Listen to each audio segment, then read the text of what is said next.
Yeah, I'm not sure. Look at it.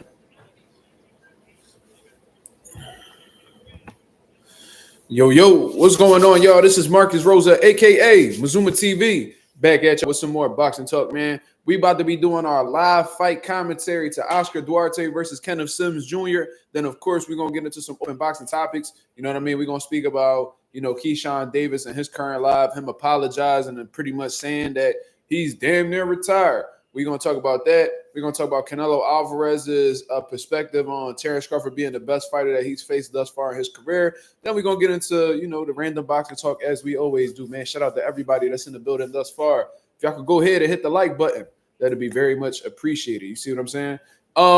Somebody unsubscribed, so they dick-eat it. I was at 3,100, then they unsubscribed, so I'm at 3,099 right now. So, that's what happens when motherfuckers is hating. It is what it is. But we on the road to 3,200. You feel what I mean? Because we hit the 3,100 mark. I can give a fuck what a hater got to say. You feel me? So, on the road to 4K, we about to hit that 3,200 mark in due time, man. We running up them numbers. Shout out to the subs. Shout out to the nation. Shout out to the mob for making all of this shit possible. You feel what I'm saying? I already see there's a whole bunch of comments in the building. The reason why I came on late, I was just waiting for the Oscar Duarte and Kenneth Sims fight to come on, and a little bit of procrastination as well, but fuck it, it is what it is. Shout out to everybody that's in the building. Forever Dedicated, what up? He says, nigga, Key was on live crying. All of us know he don't mean that shit. I didn't hear him crying. I didn't see the part with him crying, but I'm gonna do a live reaction. You know what I mean? I'm gonna share the screen. We're gonna do a live reaction. We're gonna talk about it. You know what I mean? And what I think about current fighters today. Just bringing up retirement all the time. I think that's just starting to get very watered down at this point.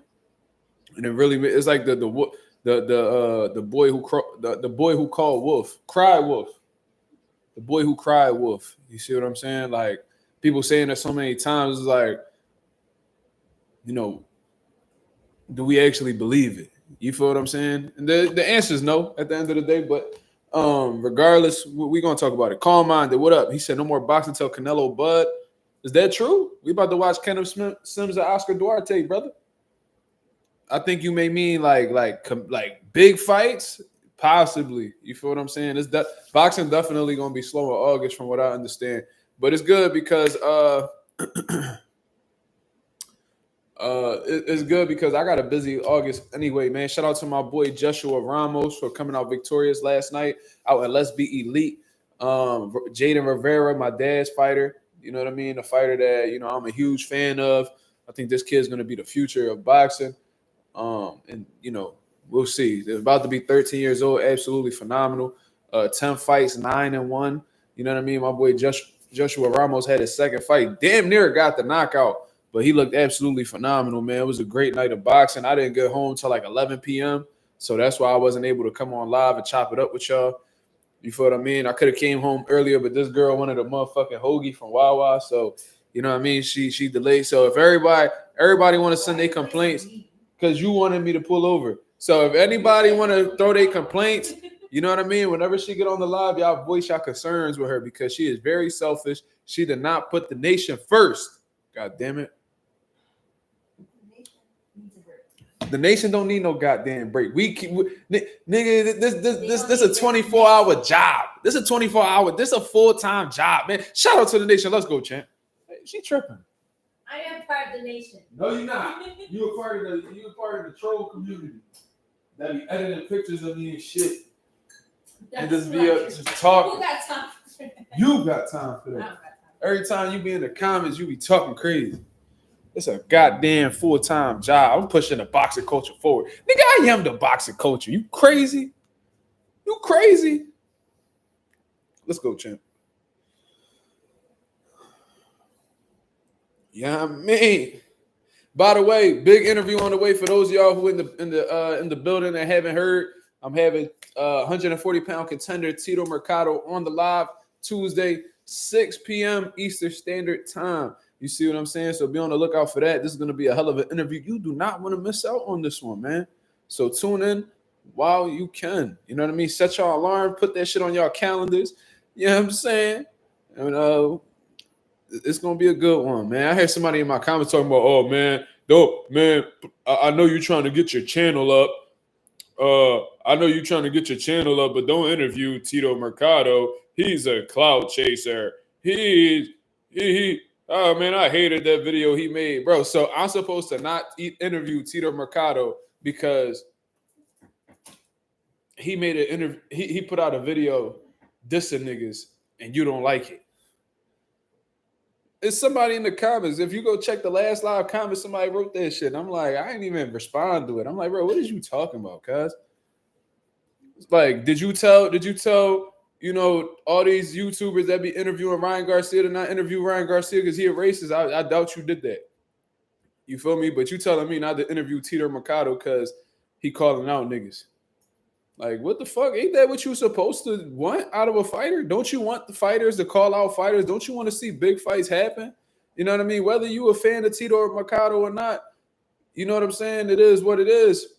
But one thing we not going to do is talk shit about the man because he calling out top guys in the division. Smoochie, what up? Coffee Plant, what up? Alphabet Boxing in the building, what up? Forever dedicated, Simple Boxing, calm minded, forever dedicated again if I already said it. Then if the fighter don't call anyone out, they scared. Right. Ain't that some shit? So, and what fucked me up more than anything is he telling me what to do with my channel. Like, what's wrong with y'all? And plus, he wasn't even a recognizable name anyway, from what I understand. You feel me? So, like, bro, who are you to tell me? Who are you to tell me that? Who I can interview and who I can't interview? Don't interview him because he's a clout chaser. I hated the video he made. Okay. Well, when I do the interview, just don't tune in. That's usually what I do. There's channels that I follow, but if they pushing if they talk about a subject I'm not particularly interested in or don't really care for, I don't watch it. It's so simple. He probably the 3,100 subscriber that unsubscribed. You feel me? He probably the one who got me at 99 right now. You feel me? I don't know, man. Shit crazy out here in these streets.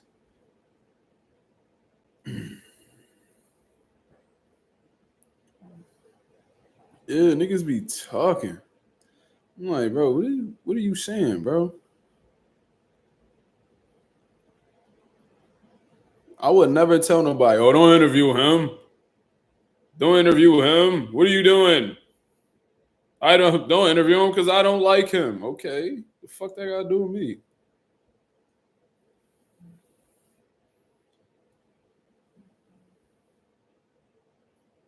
My fault, y'all. I'm just getting this. I'm getting the fight together now to give y'all my live fight commentary. You feel what I mean? Oscar Duarte was hitting the pads looking strong as shit.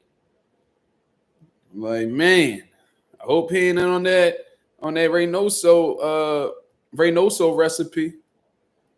You know what I mean? I hope he ain't on that Reynoso recipe. So, you know, we can't make assumptions about Mexican fighters because we got some dirty Mexicans in the game. We can't assume all fighters on that shit that's Mexican. You feel me? Well, if I ever dedicated one a wrench, I don't know, but I don't know him like that. So, you know, that ain't happening. Justin Jackson, what up? He said Keyshawn talking like he in the crazy house again. Yeah, that's definitely what I picked up from that.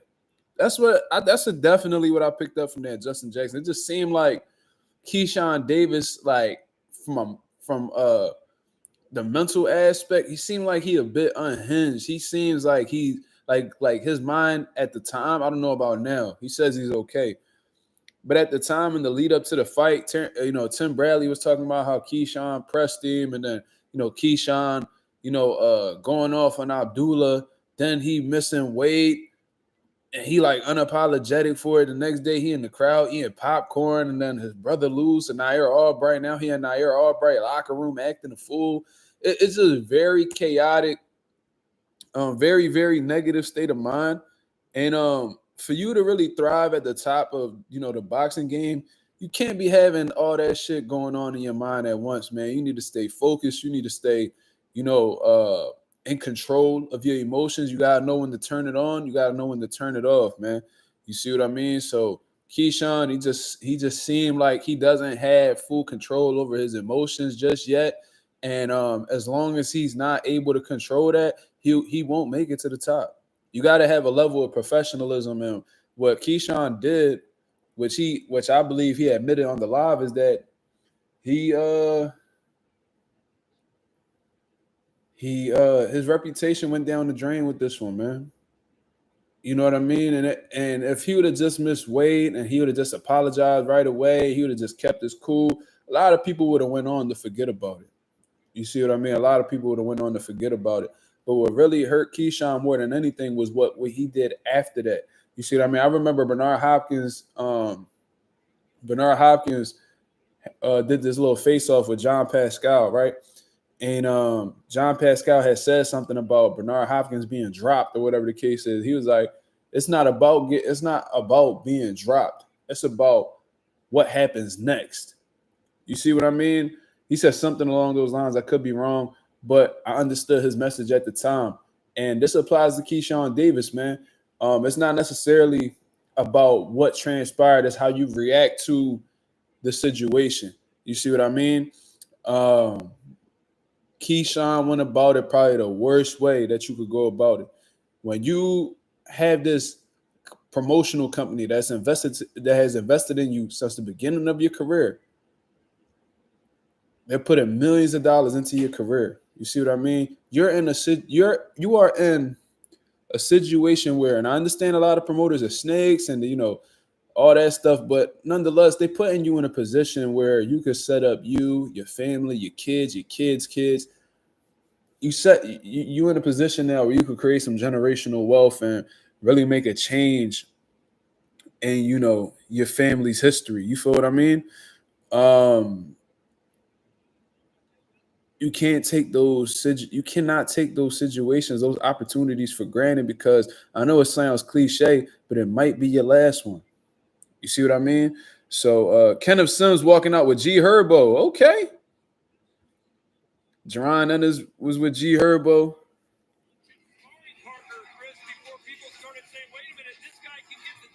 He coming out to that song G Herbo just put out that went legit, John. You can't hear me? No, it's cool. No, I was saying, that song G Herbo got out that went legit, John? If you hear a song, it's all over TikTok and shit. But anyways, Kenneth Sims just came out with G Herbo. I understand it's a Chicago connection. I ain't know Kenneth Sims could pull them strings, though. I didn't know he had, he might know some people. He might be locked in with them Chicago niggas. He might be locked in with them niggas over there to pull that, because G Herbo, one of the hottest rappers out right now. He got one of the hottest songs out right now. So that's dope. That's definitely a good way to start the fight. You know what I mean? Duarte probably like, who the fuck is that? The Mexicans do not be tapped in with our culture, but yeah, that caught me off. That kind of took me off the course. No, I don't listen to the commentary, bro. Why would I listen to the Zone commentary, Coffee? You've been around the game, bro. You've been locked in with the channel for what, 2 years now? 1-2 years. You already know how we feel about commentary overall, but the Zone's commentary, oh my God, they are a top tier dookie.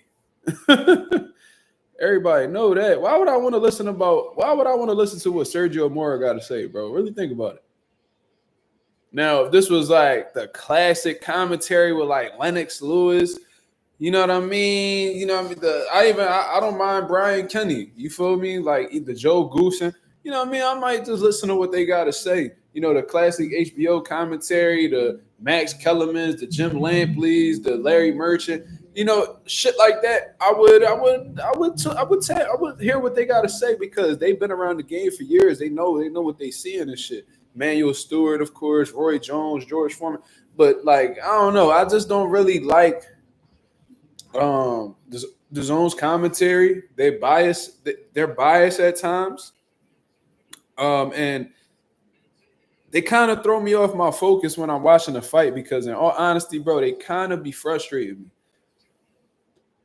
He said, I'd rather listen to Snoop Dogg commentate. Snoop Dogg is a hilarious commentator, bro. If you know, you know. But anyways, so let me get this out real quick before the fight starts, because they're doing the ring intros right now. These Golden Boy girls look all right.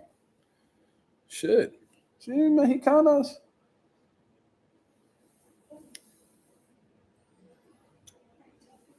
No, I'm not talking to you. Because I can. No, I ain't saying nothing. You good. What did you say? I didn't say nothing. You did say something. No, I didn't. What did you say? We talking about these Mexican girls on this Golden Boy card.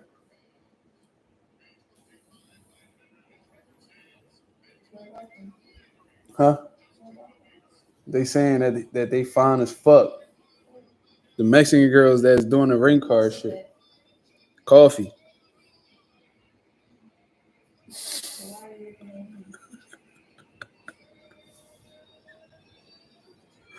I can't look at you.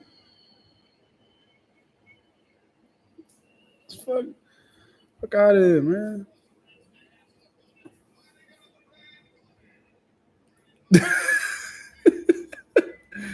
Yo, Coffee, delete your comment, bro. You trying to give me a trouble, dog. Fuck, man. Yo, man, they acting up in the chat, bro. Yo, I'm gonna stay focused, man. I'm gonna stay focused. Huh? He retracted his message, so it don't matter.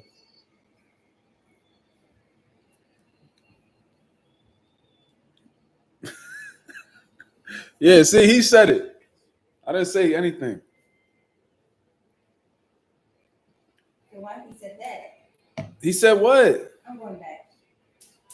No, don't go back. Don't go back.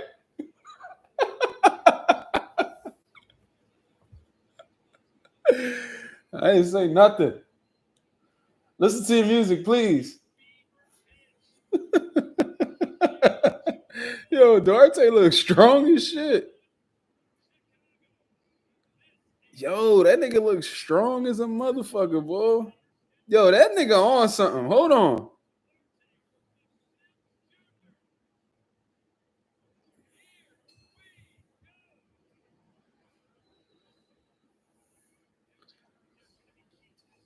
Yo, that nigga look like a bodybuilder, cuz. What the fuck?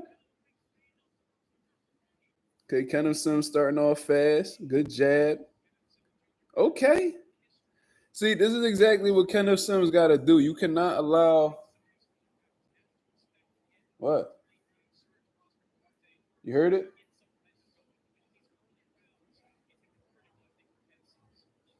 You heard it?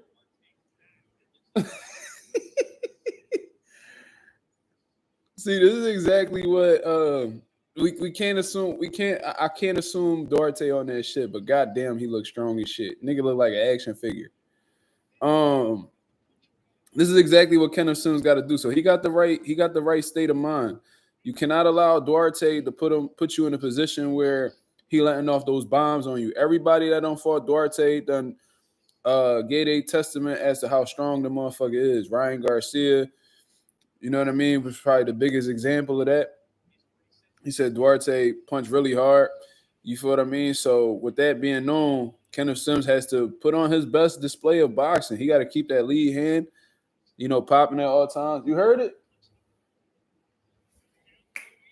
You heard it? What? Did you hear it? No? Did you see him? See, it was Coffee, right?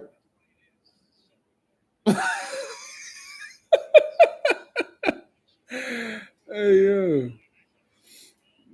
Say no, it wasn't Coffee. I'm just talking shit. You can't lie on the live. All niggas gotta do is rewind it.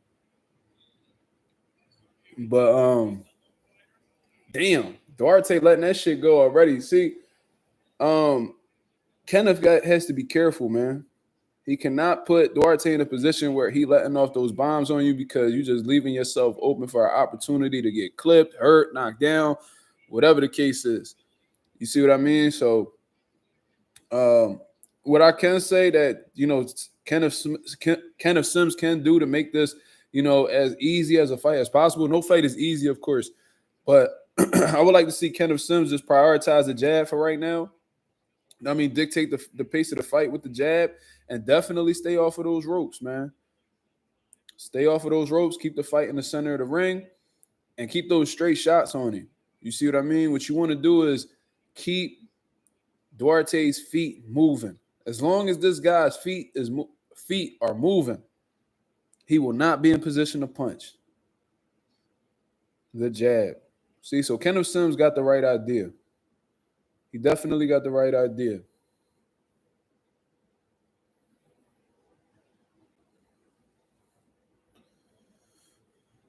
Let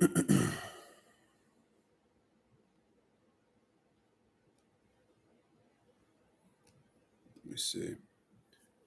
The jab is definitely key if you Kenneth Smith. If you feel like you macho man or whatever, you feel like you go toe to toe, blow for blow with Kenneth Sims. I mean with Oscar Duarte, then you a fool. Kenneth Sims has to understand who he is as a fighter. He needs to understand that part of this boxing thing is taking away people's strengths. You know what I mean? Neutralizing their strengths and, finding the tools necessary to get the job done as easy as possible. You know what I mean? But some things that I noticed was that he was sitting in the pocket too long, and it was allowing Duarte to get some shots off to the body and up top. You know what I mean? Up top, it looked like Kenneth Sims caught the punches, but even when you're going up against a strong puncher, if you catching the shots, you'll still feel the effect of the shots. You know what I mean? A lot of people don't take that into consideration. You feel me? So we're now in round 2, I believe. Yeah, we're in round 2 right now. This is a 12-round fight. Wow. So this is a big fight for both guys because it could put these guys in position to fight for a world title within the next couple of fights. But Kenneth Sims is displaying some good hand speed right now. Great jab. Oscar Duarte, he's really lacking in the upper body movement right now, so he keeps getting in line for that jab. And when you're looking at Oscar Duarte's face, you can see some redness. You know what I mean? You could definitely see some redness around the nose to the right side of, Duarte's face. You could definitely see some redness. So the jab is definitely landing and it's having its effects regardless of, Oscar Duarte's body language. You know what I mean? When you light skin like that and you getting peppered up, you definitely going to show some skin discoloration. You feel me? So Duarte is looking for the big bomb right now. He's getting frustrated. You can see it. He's trying to land one big shot on Kenneth Sims to try to change the dynamic of the fight. But as of right now, Kenneth Sims is dominating with that lead hand, as he should. You know what I mean? You should definitely be picking your jab. You know what I mean? But you want to be diverse with it. If you're Kenneth Sims, you want to be able to, and this is just speaking from the mind frame of like a boxing coach, you know what I mean? A strategist in the ring. You want to be able to diversify your jab. You want to be able to, have a strong jab up top, a flashy jab, a fast jab, of course, stab to the body. When you feel like you're getting a little bit too predictable, of course, you want to mix your feints in there to throw your opponent's timing off. Because even at times, it looks like Duarte is trying to land a big counter. You know what I mean? The clip Kenneth Sims. You feel what I mean? So if you throw some feints in there and you see what Oscar Duarte is using to attempt to counter you, then you could counter the counter. You feel what I mean? And just continue dominating the fight off the lead stick as soon as you counter the counter. You feel me? But Kenneth Sims looks really relaxed in there. He looks confident. Just based off of that alone, I know he had a pretty solid training camp as well because you feel as confident as Kenneth Sims looks right now when you put in the work. You feel me? Duarte attempting to cut off the ring. But Kenneth Sims is doing a great job with staying off of the ropes for the most part. So kudos to Kenneth Sims for the ring generalship right now.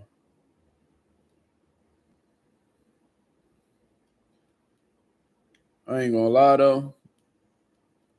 The quality of these videos is kind of crazy. Keeps going in and out.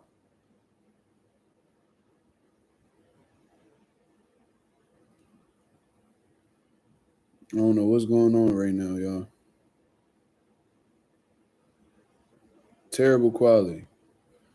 The zone has some terrible quality, y'all. How I'm scoring it, just based off of what I've been seeing before the fucking technical difficulties, it looked like Kenneth Sims, is handling this pretty well. I think he's boxing pretty well. It looks like, Oscar Duarte is already getting frustrated and just looking for one big bomb, and Kenneth Sims is just controlling the tempo. You know what I mean? He's using his feet to keep Oscar Duarte out of position. But Kenneth Sims got to tighten some things up, man. He needs to stop pulling straight back. He needs to stop pulling straight back, and he needs to be stepping around Duarte, and he needs to stay off of those ropes. You know what I mean? As soon as he feels his back on those ropes, he needs to be turning out. You know what I'm saying? There's no reason why he should be sitting, shelling up on the ropes. Them punches, even though you catching them, they can pile up. Agent 86 says 2-0 Sims for me. I agree. I see what you're saying. Oscar is landing some. He's looking strong. He looked like he's landing some big punches, but I don't see anything too effective right now because it's not really throwing Kenneth Sims off of his game plan. But that jab is phenomenal on Kenneth Sims' part. You could tell he really worked on that in camp. It's so crazy. I remember Kenneth Sims a while back. I think he had lost to Sam Tia from Philadelphia. Rest in peace to Sam Tia, man. But since then, Kenneth Sims has made a complete 180, in my opinion. I remember when he dethroned Elvis Rodriguez.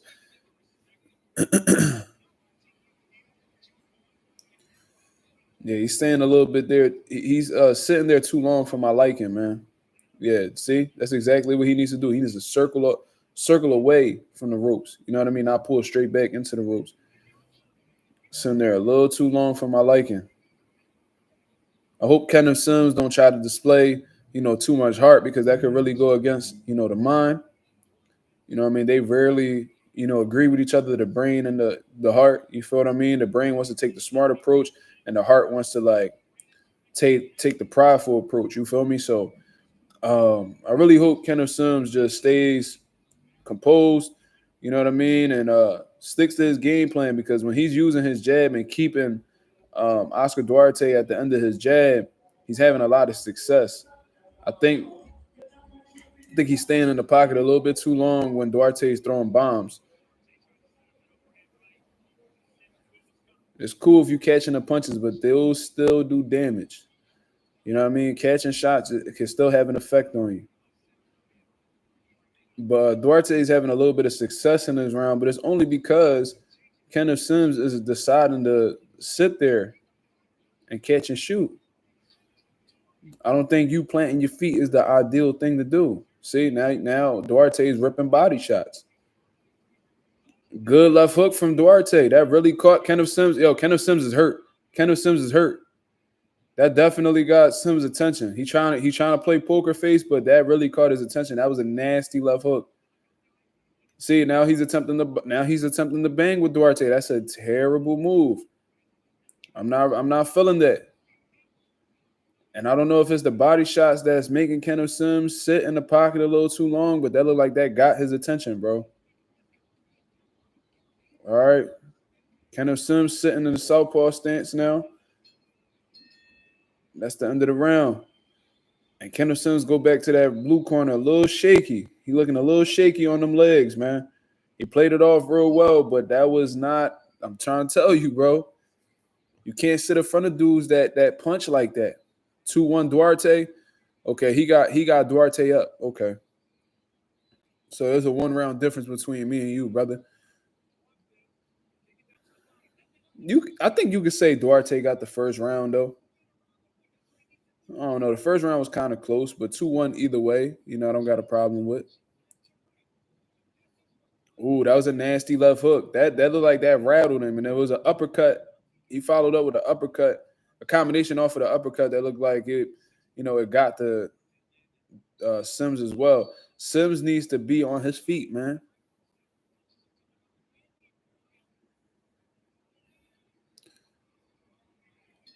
Fight goofy, yo. The fight is good so far. It's a good. They got totally different styles, but they both making it work. In the ring, they both having success. We see Kenneth Sims utilizing a great jab. Shooting up and down, attempting to take the gas tank away from Oscar Duarte, and then you got Oscar Duarte marching forward. With the high guard, ripping body shots, and very. Man, Duarte is landing some big punches, man. Duarte, Kenneth Sims' main objective is in these early rounds to stay away from Duarte's power. You don't want to get hit with those shots early on in the fight. But like I was saying, Smoochy, Duarte marching forward, putting pressure, loading up on some big body shots, and he's mixing up some hand speed in there as well. You know what I'm saying? So it's a good little contrast in styles, but they both having their moments as of right now. But right now, in my opinion, it looks like it's swaying in Oscar Duarte's direction because Kenneth Sims is not utilizing his footwork enough. You know what I'm saying?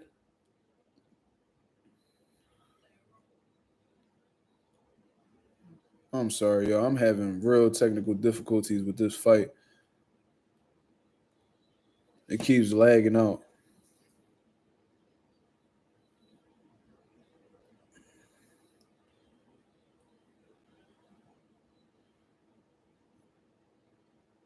Where y'all watching this from, y'all? Allegedly, where y'all watching this from?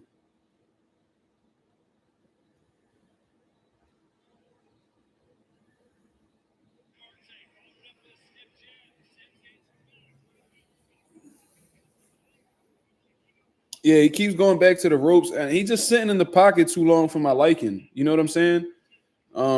That's not what you want to do against a big puncher.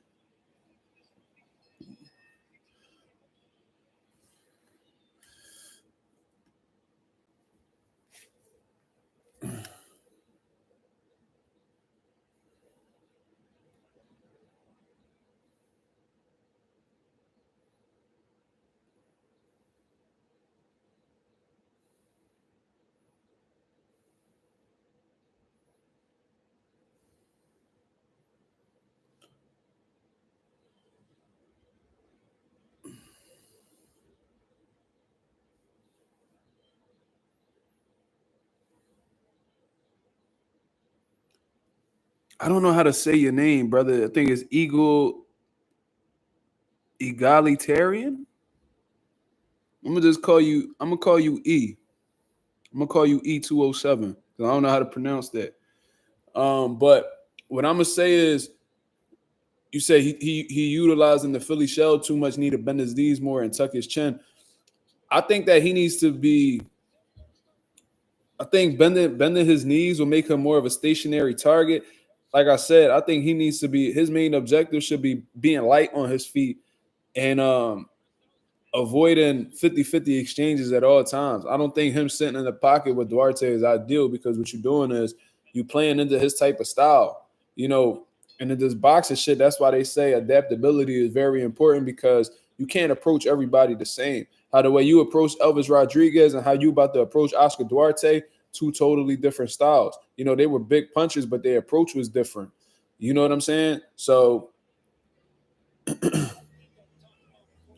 you gotta be calculated. You gotta be careful with how the way you approach certain guys because you know Avenue A might work for this fighter, but Avenue A won't work for the second fighter.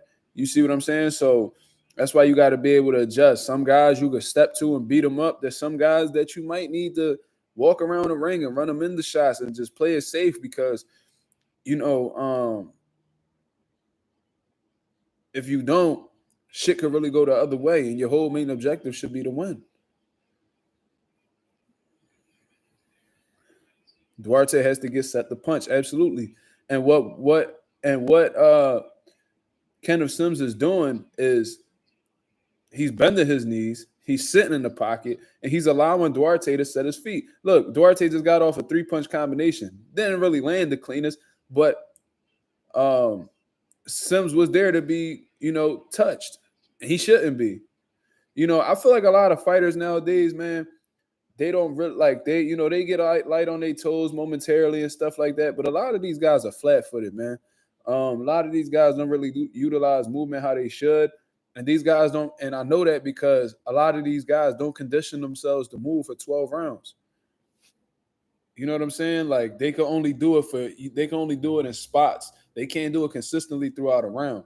You feel what I mean? And I think that's a big issue, especially when it comes to going up against these type of fighters like Duarte. You need to be on your toes unless you the motherfucking Incredible Hulk and you could just take Duarte's punches, walk through them, and then, you know, hurt and beat up Duarte. I just don't see how we could just sit in the pocket with this dude and take unnecessary chances. I could already see in Duarte's style, he could be outboxed. You know what I mean? Ain't nothing too special about Duarte from what I see. He looked like he load up to the body, looked like he's strong as shit, and he got some decent hand speed. But besides that, I don't really see anything where I was like, damn, ain't no way we could figure this dude out. It looks like he's a pretty simple fighter. No disrespect. He's been having success, in the game, but I don't see anything that's like mind-boggling. Like we really got to sit down and figure out a way or a guy that could beat him. You know what I mean? And if Kenneth Sims did his homework, he should have known that staying on the ropes too long or, sitting in the pocket too long could really put him in a dangerous situation.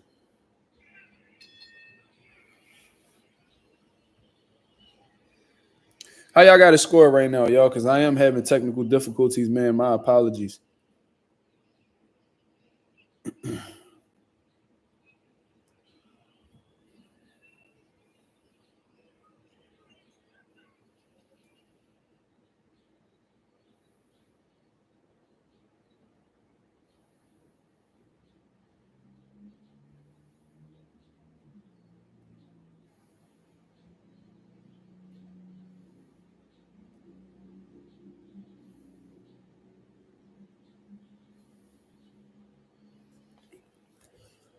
This is frustrating.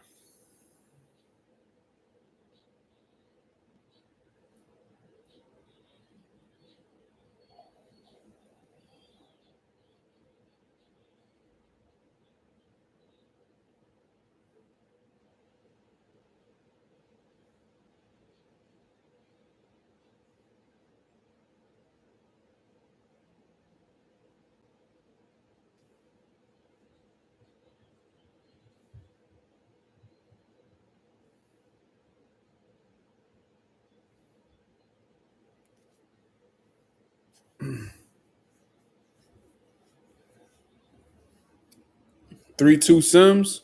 Okay. He said E207 says 4-1 Duarte. Sims Jr. still trying to figure out. See, I don't feel like there's anything to figure out, bro. When he was utilizing his jab and staying on his toes, Duarte couldn't find him. So why is you trying to switch up the approach now? If it was working, why are you taking this? Why are you trying to switch shit up?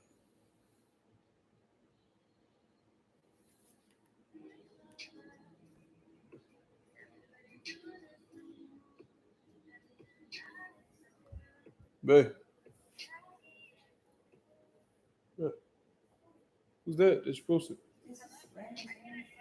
Oh, I thought you was posting that joint you was talking about. The one you was talking crazy about.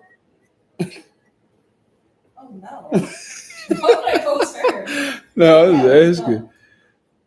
Oh man. I don't know. That's what I was asking.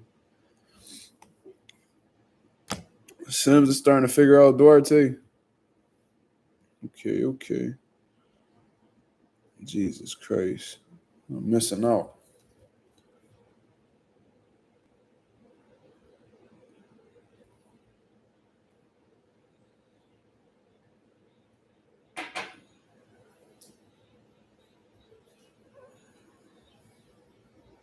Regis did win, but apparently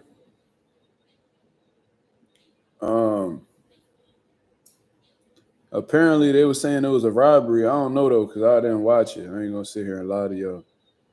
I ain't watched that shit.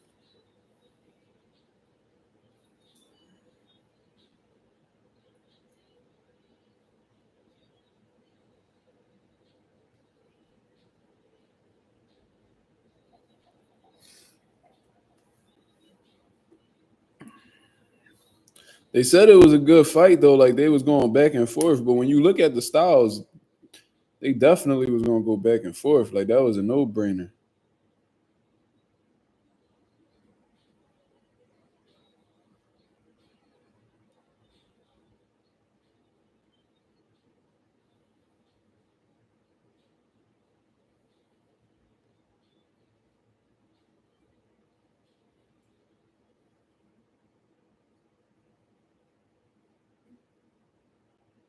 Oh, you said wow.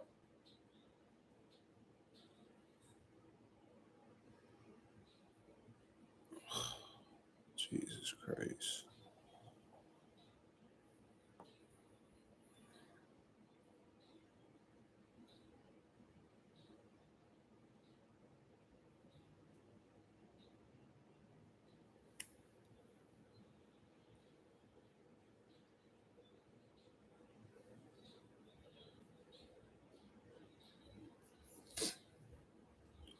AJ86 says 3-3. All right, so we got a good competitive fight, man.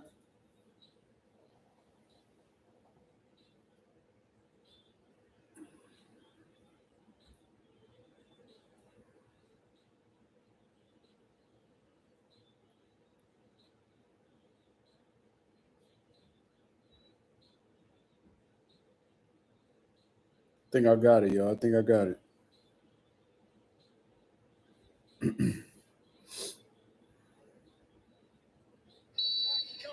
Okay, I got it. Yeah, this is gonna be really interesting to see how the way these judges score this fight, because from what I've been seeing, like Kenneth Sims is like doing a great job boxing in spots and utilizing his jab and landing like the quick flashy shots. But then we got Duarte who's ripping combinations. You see what I'm saying? And it looks like he's having a big effect. In certain instances. You know what I'm saying? Just looks more explosive. So I wonder if these judges are like paying attention to like the the ring generalship of Kenneth Sims, or are they more paying attention to the hard, effective shots of Oscar Duarte? He's ripping to the body. Jesus Christ. Kenneth Sims is making a huge mistake shelling up against Duarte on the ropes, bro. All you letting this man do is pile up points. Woo! Duarte is ripping Sims' body. I ain't gonna lie. I look like Kenneth Sims is not really holding up too well to that pressure. He don't really like that pressure, bro. He do not like that pressure. He's showing a good jab, but Duarte staying patient. He did look frustrated in the earlier rounds, but since then he's looked more patient. I think he's understanding that, you know what I mean, he's having an effect on Kenneth Sims, so it's giving him some confidence. And he's walking to him, and it's like he almost knows that Kenneth Sims is gonna go to the ropes and stay there. So then as soon as he gets in that position, he starts ripping those combinations. And he's having an effect, bro. Those body shots look like they're killing Sims.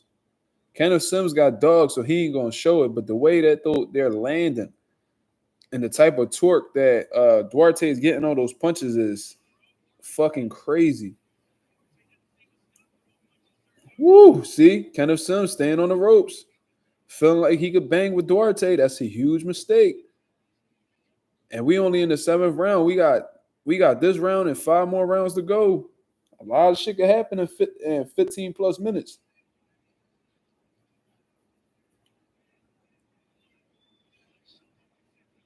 Kenneth Sims showing a lot of heart though, and he's showing he belong in there with Duarte. If he utilizes his footwork a little bit more, he could have a lot more success though. I know that.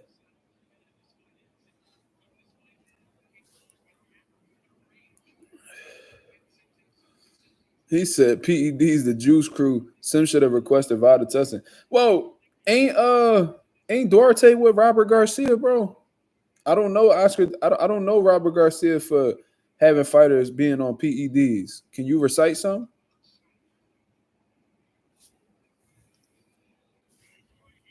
Duarte do look strong as shit though. I ain't gonna lie. Damn. Yeah, Sims don't like that pressure. He do not like that pressure. Yeah, he with Robert Garcia. He not with the juice crew that you referring to, Shy Rider. And Robert Garcia got a pretty solid reputation. I don't know him for having, uh, PED users in his camp. Can anybody recall any? Robert Garcia, one of the best trainers in boxing. He might be in my top 3. For real, for real.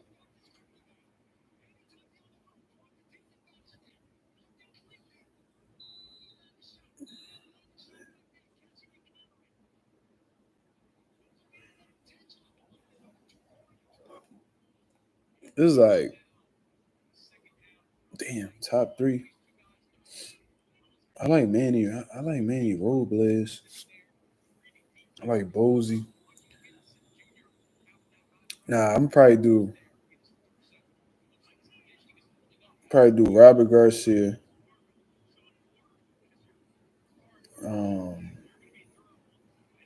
damn, who was I just thinking about?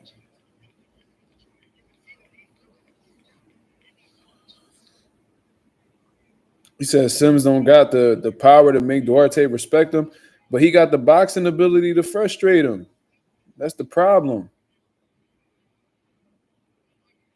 He got the look at that jab. Whenever he's shooting that jab, Duarte don't got no answers. See, when he pivots off of the ropes, it's harder for Duarte to cut off the ring. Why are you not doing this consistently enough? It's probably because he probably not comfortable consistently fighting backwards. That was a nice little angle Sims took too.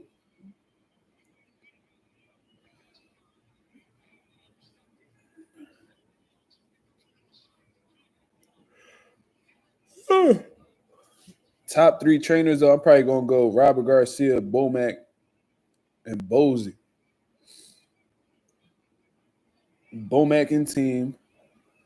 You know what I mean? Robert Garcia and his team. Bozy Anderson his team. I think they top three in the pros right now. Manny Robles, I like him. Good coaches. Ooh, that was a good chopping right hand from Duarte. Duarte is fucking Sims up on the inside, bro. Sims is having some moments. I like that little angle he took a shot that shovel to the body. See, throwing some nice shit, nice, good fucking stabs to the body from Sims. But Kenneth Sims is most effective when he's keeping Duarte on the outside. I think that's very apparent.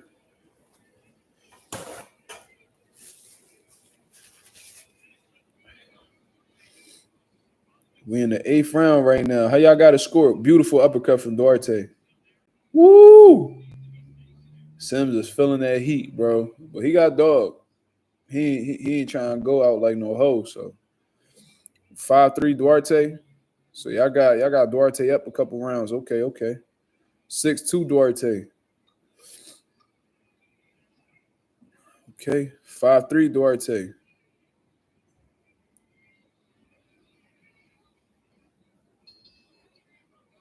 Yeah, like Kenneth Sims' feet just look tired. Like he ain't got like that quick bounce that he had in the beginning rounds.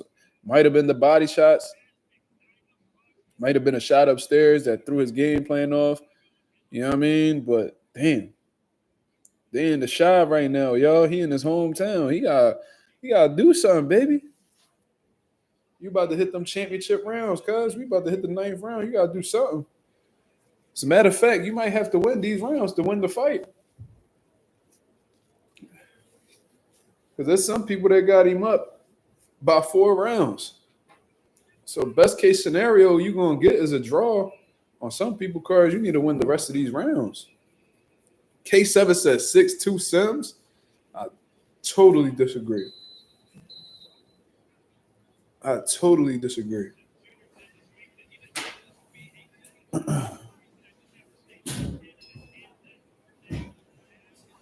I had some technical difficulties, but I watched enough rounds to know that Duarte won more than 2 rounds.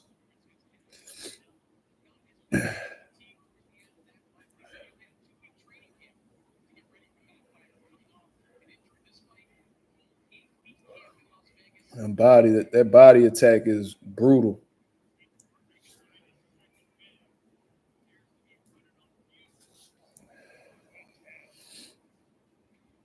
See, Kenneth Sims isn't really giving Duarte anything to worry about. He's literally walking into the inside without shooting the jab himself.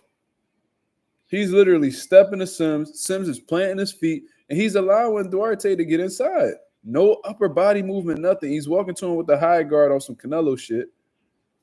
Duarte shooting his jab now, but it's like almost effortless for him to get on the inside.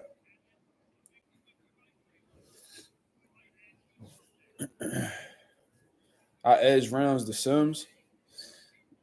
Yeah, I don't know. I don't know, bro. I don't know. I wouldn't, regardless of who you edge rounds to. I mean, that's your opinion, brother, I guess. But Duarte only got 2 rounds. 8 rounds in, that's insane, in my opinion.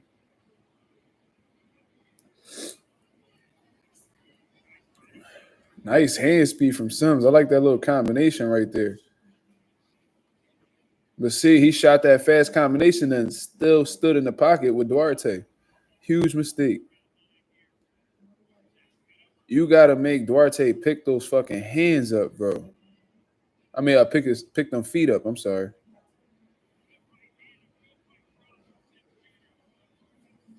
Ooh. Oh shit, Duarte letting them bombs go, but Sims fighting back. Woo, woo. They exchanging. They exchanging for sure.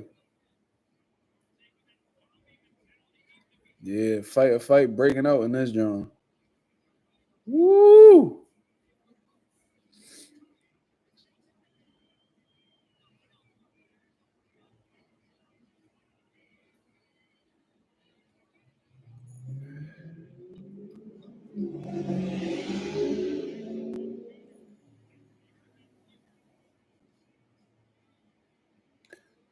Like that move, he rolled and turned off of the ropes. See, so Kenneth Sims is showing that he's capable of doing these things. It's just not consistent. It's not consistent to win a round, in my opinion. You know what I mean? What's y'all scores? AJ86 got a 6'3 Duarte. E207 got a 7'2 Duarte. So I think the general consensus as of right now, outside of K7, is that Duarte is up in the fight. This is a great scrap, though, man. Kenneth Sims is showing a lot of heart, a lot of resiliency. He's showing a great chin as well because he's gotten hit with some shit to the head and the body, to be honest with you, from Duarte, and he's refusing to fold. You see what I'm saying? You know, a lot of people, they would have folded under that tight pressure already. So Kenneth Sims is showing that he belongs in there and that he's definitely different. K7 says Sims landed more clean punches, but Oscar is throwing more combos, but he fights in spurts. How can you say somebody is landing more clean punches, but Oscar? Okay, so you saying, but see, the thing is,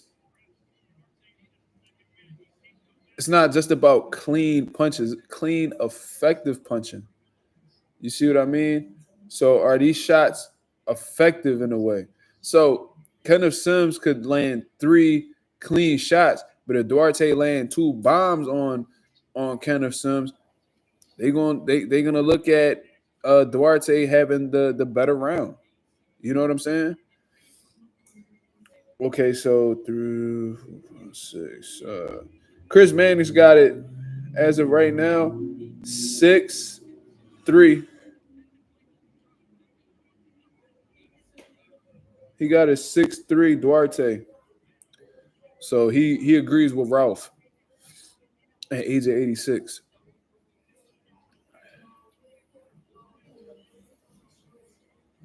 Look, Duarte literally just walked in with no jab, nothing. He ain't have nothing to worry about. Kenneth Sims ain't providing the resistance that he needs to successfully outbox Duarte. This is getting brutal, y'all. The body shots is definitely piling up. It seems like Kenneth Sims' legs are stuck in the mud. His hand speed's still there. He's in good shape. He's showcasing a great chin. Even utilizes some good defense at times, but he needs to mix all of it together, and it needs to be consistent in order to defeat Oscar Duarte. That's just my opinion. That's how I see it. And at this point, it seemed like Duarte pretty much he's mauling Kenneth Sims.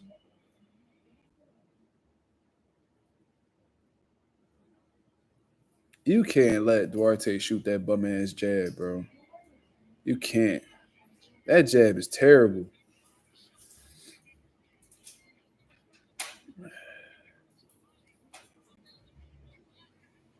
Ooh, good combination from Sims. So Sims is having moments,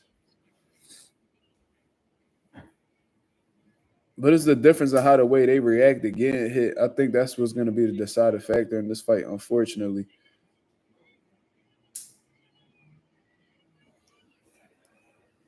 Currently in the 10th round, we got 20 seconds left. Both of these guys are in great shape. I'm going to say that.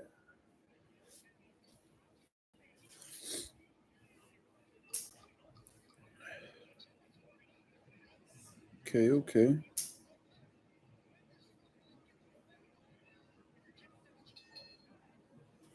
Good round. I think that's going to be a Kenneth Sims round. I think that's going to be a Kenneth Sims round.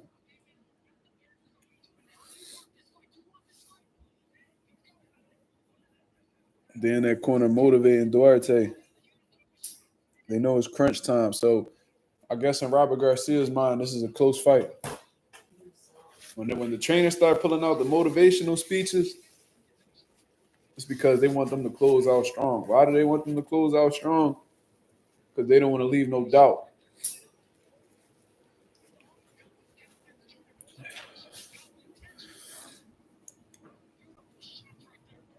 That was a great combination from Sims. Sims could fucking fight. He could fucking fight. Damn, E, you ain't get that round to Sims? 8-2. God damn.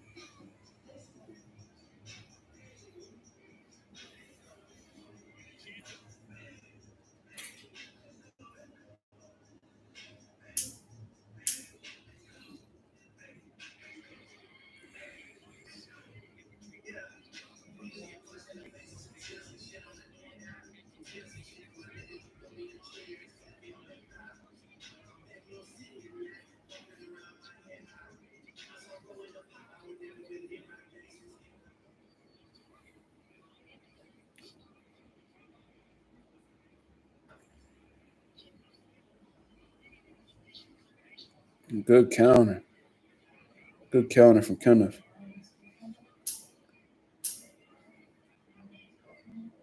Good way to circle off of the ropes. He's attempting to push Duarte back. You know what I mean? At this point, I just think Kenneth Sims is relying on, his defense and his inside fighting to keep himself in the loop. You know what I mean? We're not really seeing much movement from Kenneth Sims anymore. And, I guess he's just resorting to a different game plan, but he's walking back to the ropes, and Duarte is looking to close the gap. But Kenneth Sims is having moments, so this is definitely a Kenneth Sims round right now. Duarte is still trying to look for him. He's not landing anything clean or effective as of right now, and Kenneth Sims is keeping a great jab on him.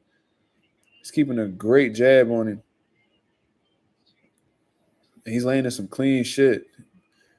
Duarte is there for, a solid jab. You feel what I mean? That's what's making me think that he could genuinely be outboxed. And Kenneth Sims is also placing a great jab to the body as well. You could tell it bothers Duarte because of how much he hunches over when that shot comes.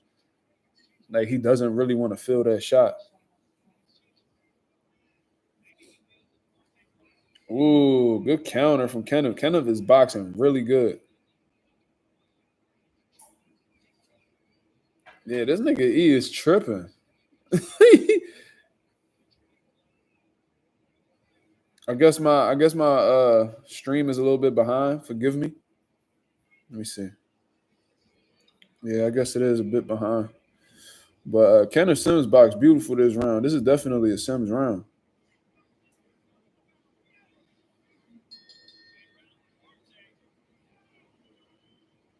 In my opinion, that's a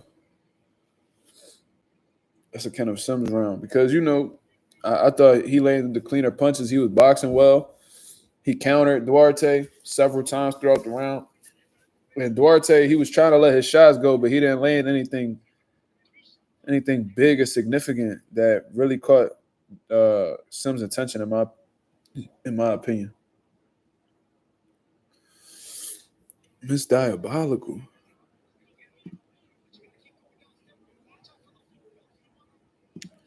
That gotta be a troll.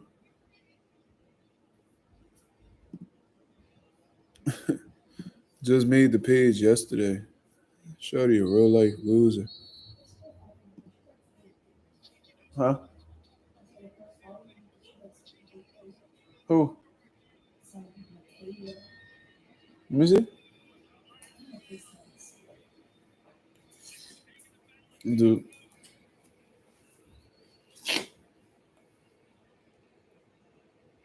Oh no, I don't know what it is.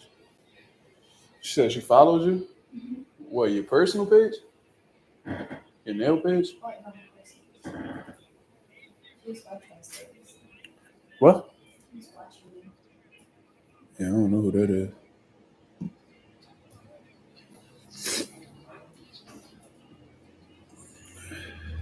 What's Chris Manning saying? My fault, y'all.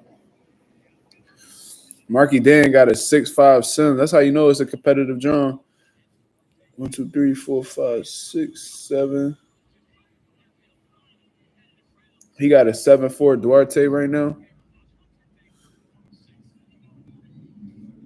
Woo! They exchanging, boy.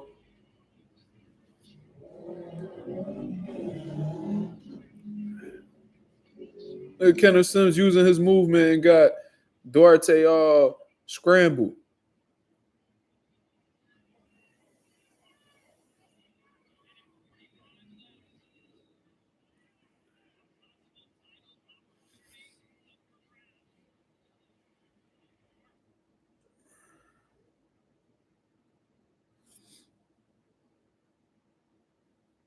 He can.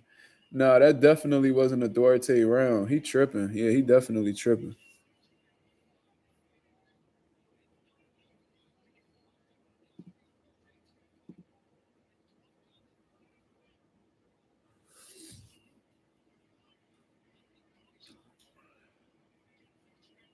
Kenny trying to survive this round.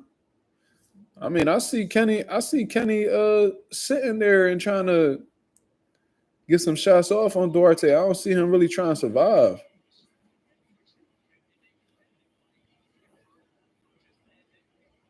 Damn.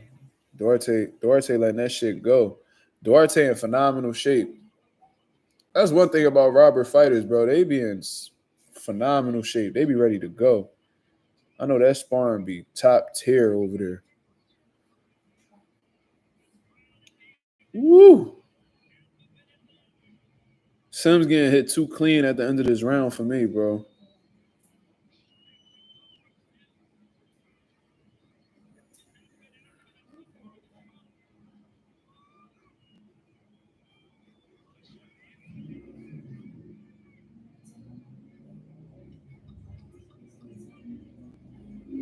Ooh.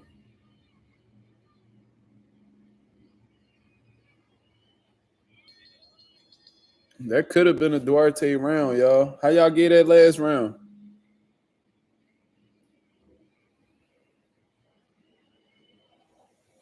I don't know, bro. That shit could have really went either way. That could have went either way. They might score this shit a draw, y'all. This might be a draw.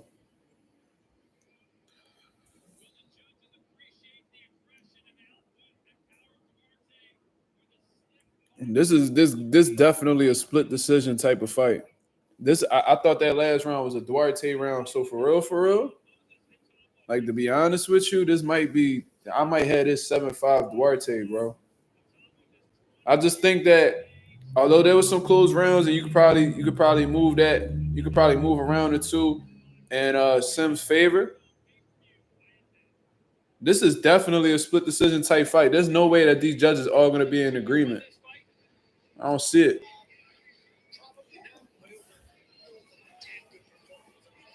See, Sims had the recipe. He definitely had the recipe. He knew what he had to do. It just wasn't consistent enough, man. He was sitting in the pocket. I mean, he might have done enough to win, but I thought his strategy overall, he wasn't consistent enough with the initial game plan. We could see what the game plan was. Keep a strong, lengthy jab on Oscar Duarte, keep him outside, peppering with the shots, and turning. Utilize your movement. Keep him off balance. You want to keep him off balance because as long as he's not setting his feet, he will not be able to get off any effective shots on you. But Kenneth Sims made some mistakes. And I mean, sitting in the pocket a little bit too long for Oscar Duarte to have moments. You know what I'm saying? Sitting on the ropes too long, allowing Oscar Duarte to rip combinations. And he may have lost some rounds as a result of that. You see what I'm saying? If y'all ahead of my stream, please do not put the announcement on here until I hear it. Please don't spoil it for me. Don't spoil it for me. As a matter of fact, I ain't even gonna look at the chat. Y'all. I gotta hear this.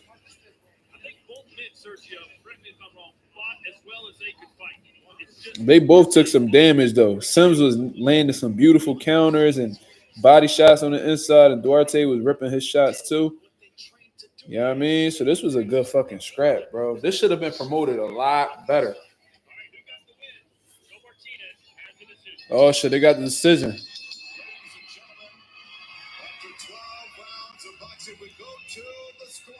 I'm covering my eyes so y'all can't tell me the answer.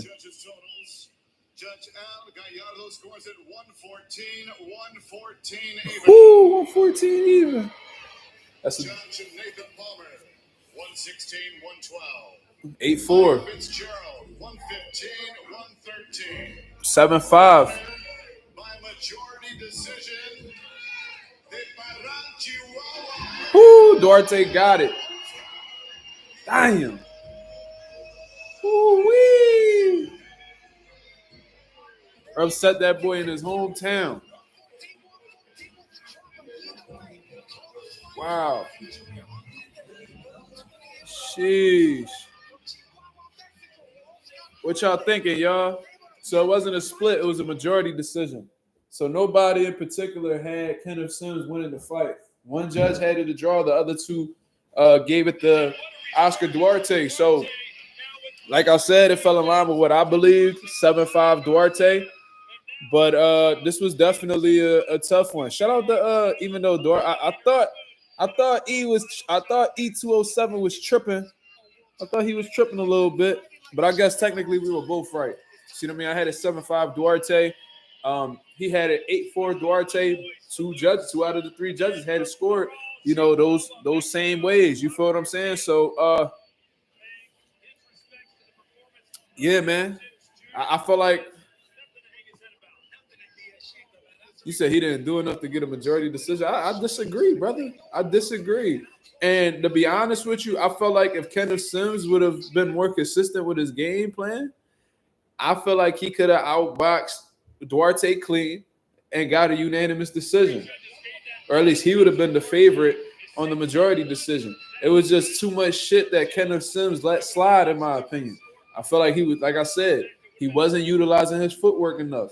You know what I mean? He was using it, and when he was using it, he was extremely effective. But when he wasn't using it, he was allowing Oscar Duarte to get those combinations off. And there was some tight rounds where, you know, Kenneth Sims was boxing good, and he stood in the pocket a little too long, allowed Duarte to get a combination off that looked brutal, that looked like it was clean, that looked like it was effective punching, and it may have swung the rounds Oscar Duarte's way. So to be honest with you, it was, to me, you know, Oscar Duarte didn't show that he was levels apart from Kenneth Sims. They seemed like they was about even, to be honest with you. However, but no, I'm not even going to say that. I felt like Kenneth Sims was the superior boxer, but he was inconsistent in some aspect. It kind of takes me back to the William Cepeda and Tevin Farmer fight, where when Tevin Farmer was boxing initially, he was having a lot of success. But when he decided to try to step to William Cepeda and try to push him back, then he put himself in the line of fire. It was getting outworked to a unanimous decision, especially in that second fight. You see what I mean? So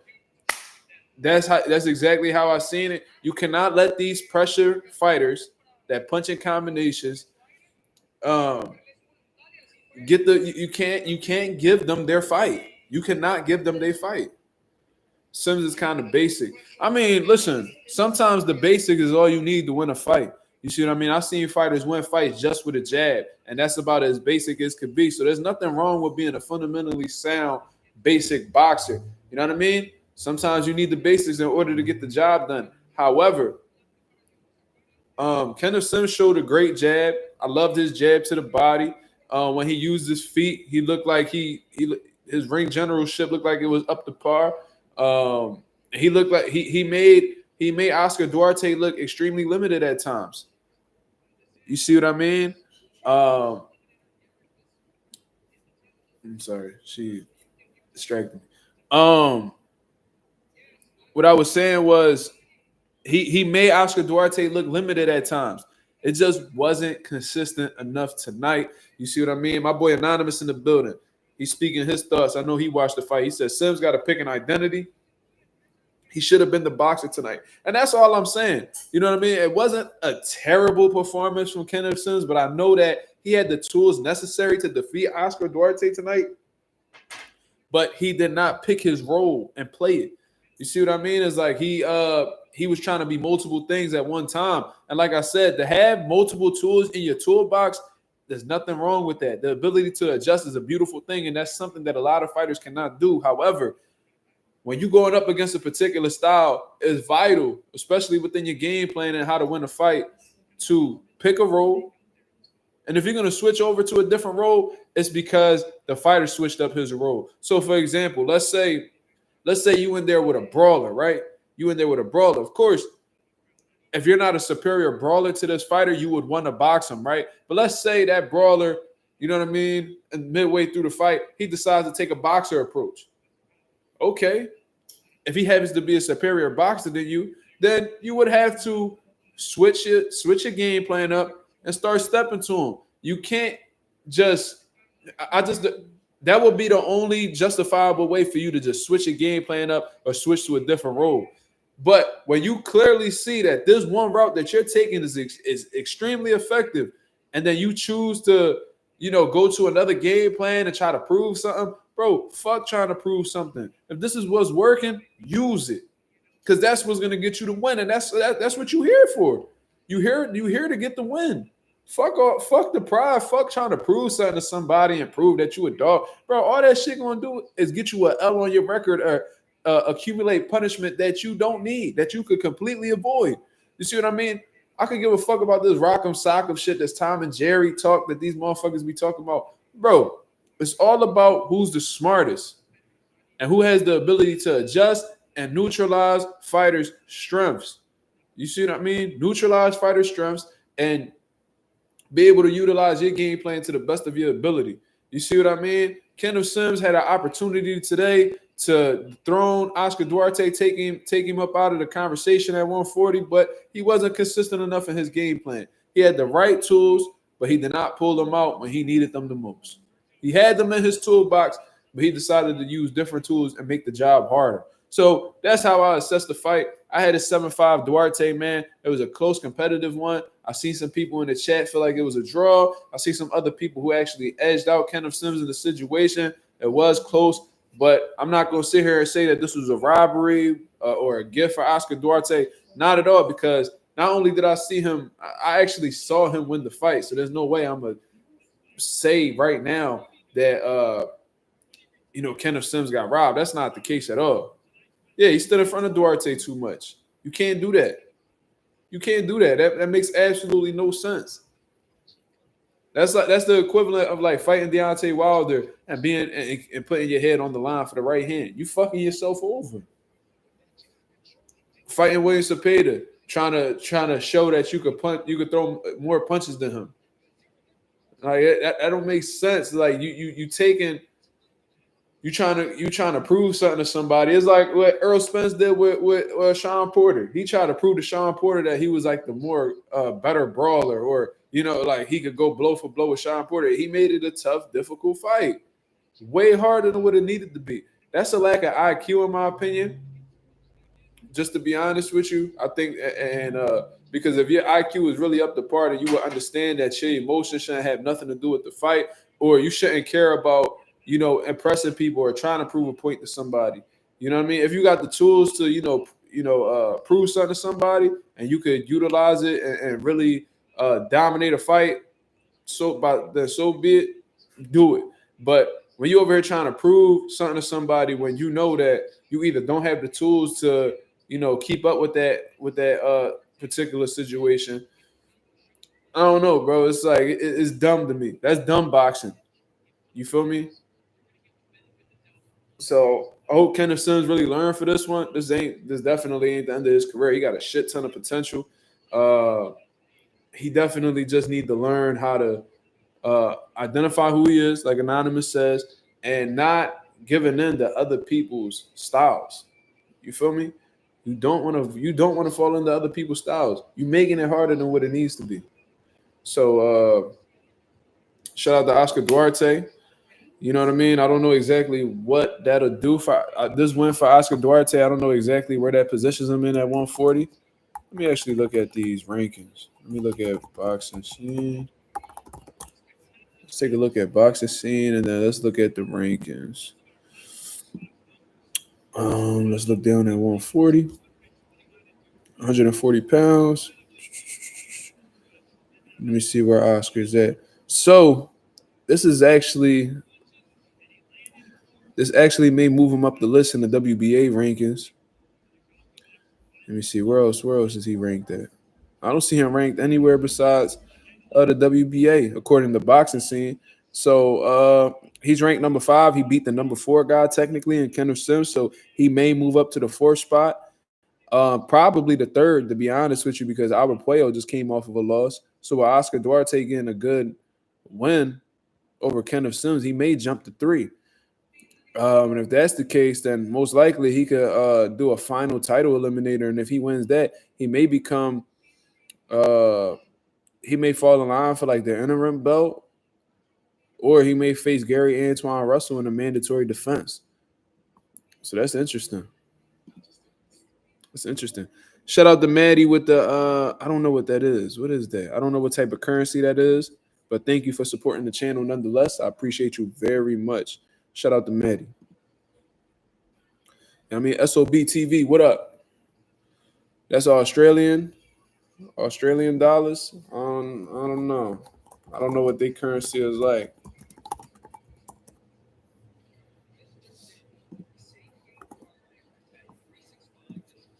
So $2 comes out to like $1.30 as of right now. Thank you, man. Appreciate that. Salute to Australia. Man, I be getting love from Australia. Man, I be getting love from everywhere, man. I got the best. I got the best people coming through. G-Bo, what up? You calling that Gabe fight? What Gabe fight? What are you referring to, brother? You got to be specific. We just went over the Oscar Duarte and Kenneth Sims fight. Great competitive fight. Yeah, I mean, there was some mixed opinions in the building. Maddie just became a Mazuma Nation member. Shout out to Maddie. Shout out to Maddie coming through, stunting in the chat. Okay. I haven't had nobody get a membership in a long time. I appreciate you, Maddie. Thank you very much for tuning into the channel. Say some words, Maddie. R3 says, do you think David Benavidez is a limited fighter? And if not, why? I don't think he's a limited fighter at all, in my opinion.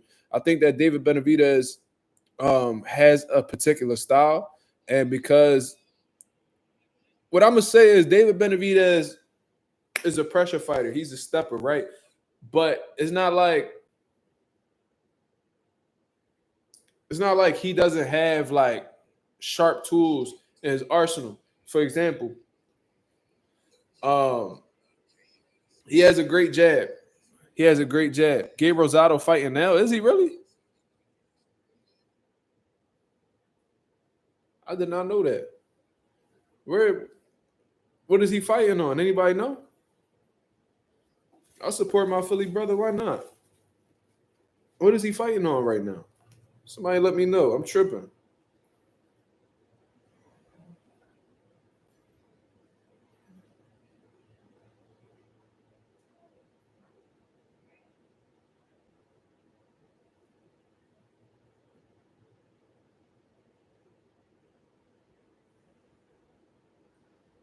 Marv Nation TV.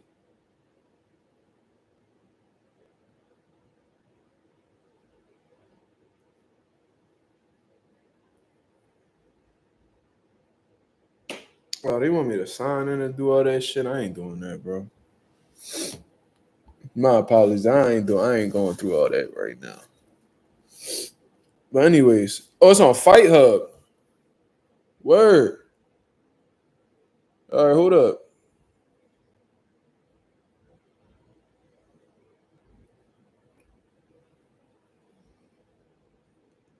You lying. Oh shit, he fighting right now. Look at Gabe. Shout out to SOB TV. Oh shit. He beating the shit out of this nigga. Oh, he dropped dude. He stopped him? Okay, Gabe.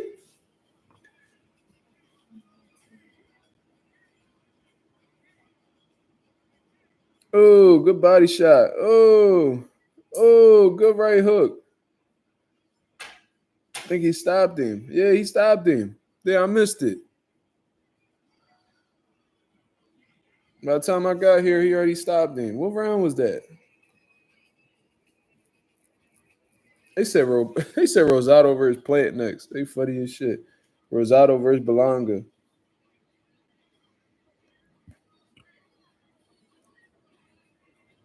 And that fight took place in California. That's crazy. The only logical fight for Edgar Berlanga is a Gabe Rosado. I could see that. Listen, man, like Gabe Rosado got 1,000,001 losses. It is what it is. But Gabe Rosado done been around the block. He's a sturdy vet. You see what I mean? Done seen every style that went up against shit. Damn near everybody that was popping at one point in time. Peter Quillen, Jalen Love, Triple G, David Lemieux, Curtis Stevens, Alfred Angulo,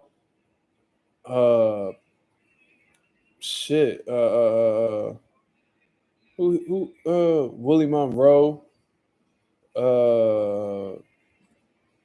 that man done fought a lot of people, bro. So that's the type of fight that Edgar Berlanga needs, in all honesty, because that'll help him grow and develop as a boxer. You feel what I'm saying? I don't think it's too late for Edgar Berlanga. I said that on several occasions, but like I said, he needs to go back to, first of all, he got to humble himself, go back to the drawing board, understand that he's not on that level. I mean, stop blaming people for fucking having illegal raps and shit when y'all have not been able to prove it. To be honest with you, Hamza should sue your dumb ass.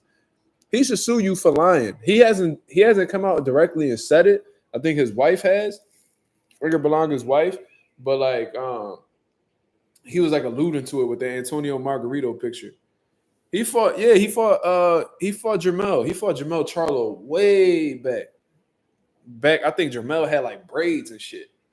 Yeah, it was a while back. He fought Jermell. Man, Gabe Rosado done fought everybody and their mom. So you got to put respect on his name. And he got robbed in a lot of fights too. I thought he beat Peter Quillen. I thought he beat Luis Arias. I thought he beat I said Jalen Love, Peter Quillen. I thought he won both of those fights. I thought he beat Luis Arias. I thought he beat Danny Jacobs, to be honest with you. So like imagine if you would have gave Gabe Rosado those wins, bro. Imagine you would have given him those wins. That would have been some fucking great bodies on his resume, bro. Like, damn. And I'm sure there's other fights where he got fucked over. To be honest with you, I was just naming a couple off the top. Now, Gabe done got his ass whooped too. I mean, like Triple G, Lemieux beat him bad, Alfred Angulo beat him bad, but like his resiliency, bro. There's not many people like Gabe Rosado. You can say that, bro. He done been around the block, bro, and still standing.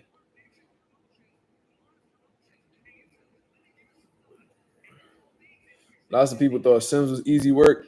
Elvis Rodriguez thought Kenneth Sims was going to be easy work. And look what happened. Can't be underestimating nobody in this game, bro. Feel me? The pros is different. You gotta give everybody their respect. You gotta understand what type of fighter you got in front of you, and you gotta prepare properly, bro. Yes, Gabe Rosado done been in every situation in the boxing ring. He done slept niggas like Bekdamir. He done got stopped. He done had injuries. He done been cut. He done been knocked down, detached retinas. I think he had a retina injury.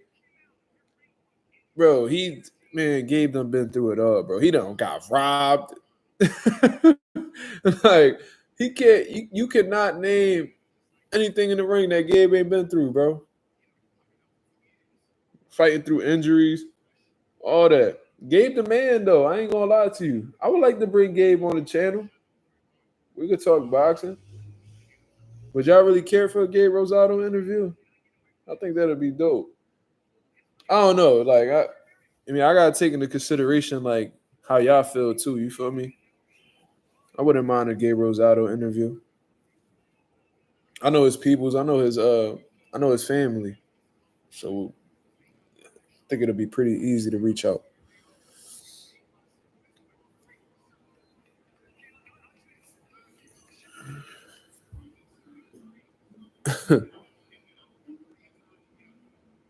He done been knocked down to the head. He done been dropped with body shots. Like, but Gabe is sturdy vet, man. You gotta put respect on his name.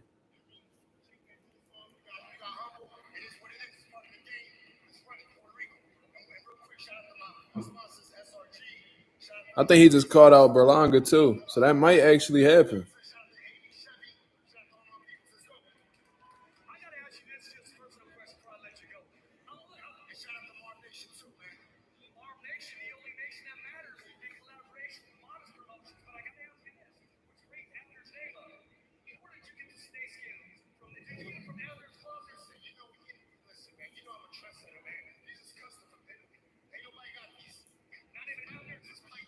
Wait, did he call out Xander?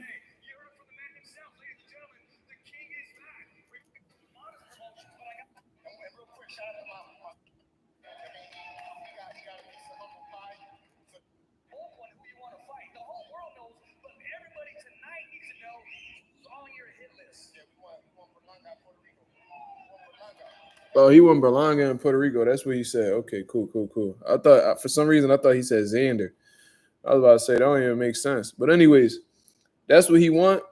If that's a fight that listen, I'm not mad at that fight now. You know what I mean? Gabe Rosado, like I said, tough journeyman.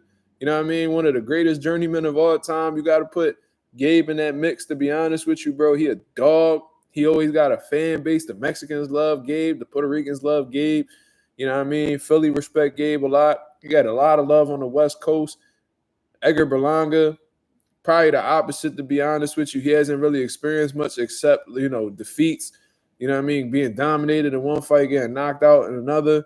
His hometown and shit like that. He got, like Gabe said, he got a little bit of humble pie. They said that they was on a yacht talking about it. I remember Gabe said some shit that he was on a yacht with Eddie Hearn or some shit talking about, making that fight happen, because at that time, Eddie Hearn was still dealing with Berlanga. You feel me? So that's something they could definitely come back to. I think Edgar Berlanga is still, having a tough time, recouping from that defeat and stuff like that. He's still trying to figure out why, that situation unfolded the way it did. Getting knocked out and losing in your hometown got to be a traumatizing situation. You know what I mean? Unless you just living in delusion like Berlanga and shit, just looking for an excuse why he lost instead of giving him, holding himself accountable for having shitty defense. You know what I mean? I said all of that to say that's a realistic fight. If they make the fight happen in Puerto Rico, that'll be a good John. You know what I mean? Some Puerto Ricans, well-known Puerto Ricans at this point in time, facing each other in the island. Look, the island need all the help that it could get, to be honest with you. So if they're able to bring some attention over there, get the economy some extra revenue or whatever, having a fight done in San Juan or whatever. That'll be a dope event, bro. You know what I mean? Bring some tourists over to come watch the fight. You know what I mean? That'll be a dope situation. Why not? It's not like Gabe. It ain't like Gabe Rosado got a world title fight lined up. It ain't like Edgar Berlanga fighting for a world title anytime soon. You know, Berlanga need to get himself back in the mix with a win. Gabe Rosado, you know what I mean? He trying to get a couple dollars before he completely done with the game. Why not?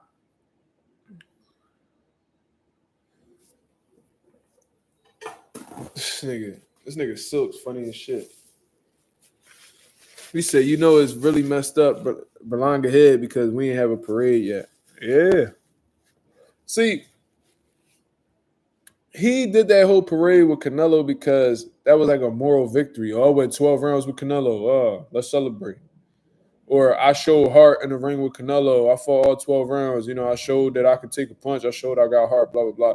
So them niggas was just celebrating for participating essentially. But there's nothing really to celebrate with Hamza Shiraz. You know what I mean? He's not Canelo Alvarez for one. He's not as experienced as Canelo Alvarez. He moved up in weight. You see what I mean? And you didn't really get the chance to showcase your heart. You didn't have a chance to, you know, make it through, you know, them championship rounds with Hamza Shiraz. No, you got packed up and sent, expedited out of the boxing ring fairly quickly. What was that, 5 rounds? 5 rounds? Come on, man. That was easy work. You know, like I just feel like if you a 12-round fighter, there's no reason why you getting packed up in 5, bro. Unless like something wrong with you or, you know, that guy was just so much better than you. It's like, bro, 5 rounds, that's all it took to get you up out of there. Crazy. This nigga said, you can hit my chin with a Mack truck. I ain't gonna go nowhere. Shit, that might have been a motherfucking SEPTA bus he hit your ass with. He might have hit your ass with a 18-wheeler. He hit you with something, nigga. A tank, fucking what's them Air Force nigga hit you with a F-16. He hit you with something.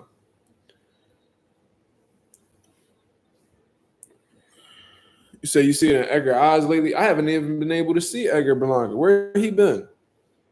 I have not seen him at all.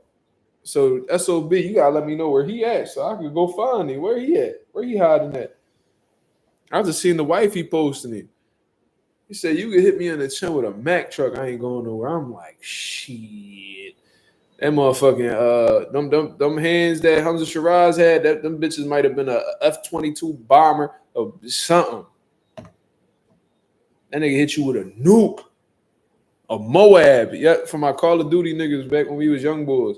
That nigga hit you with a Moab, nigga. A mother of all bombs. Hit you with some shit. I think what you got, like 25 straight kills, you can get a Moab and blow up the whole map. That's what the fuck Hamza hit you with, cuz. God damn. Straight fried you. AC 130.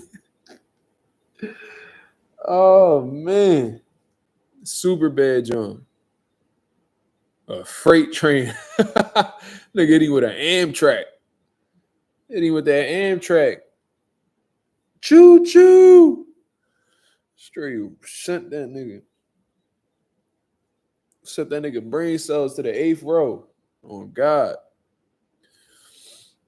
Area strike. Yeah.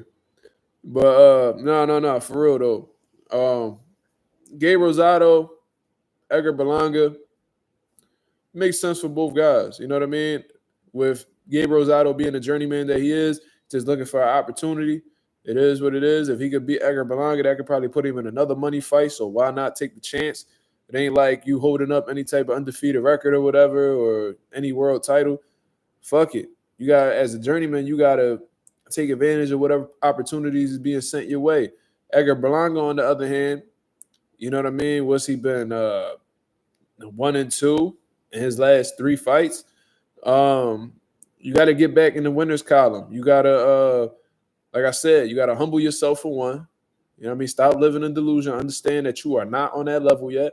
So you need to take some fights to get some rounds in, progress as a fighter, and little by little, get yourself to that point where you may possibly have a competitive fight with a champion in your division. Because as of right now, you cannot beat any top 168 pounders right now.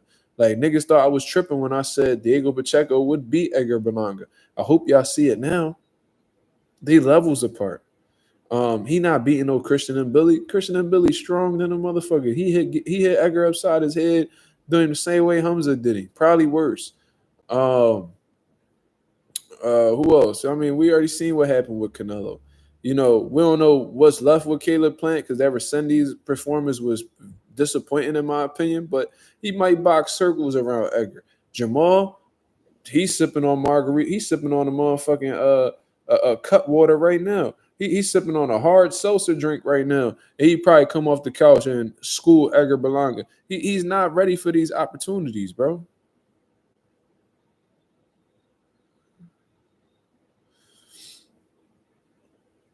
Telling you, he's not ready for those opportunities. So what does he have to do?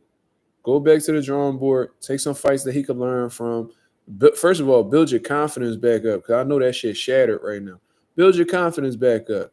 You know what I mean? Go back to when you was, up and coming and you was calling yourself the monster and shit like that. I'm a fucking monster. I'm a monster. All that shit that you was saying on the top ropes when you was beating up on them tomato cans, first round pack ups and shit like that. I mean, get back to that. Get back to who you was before you start making this money.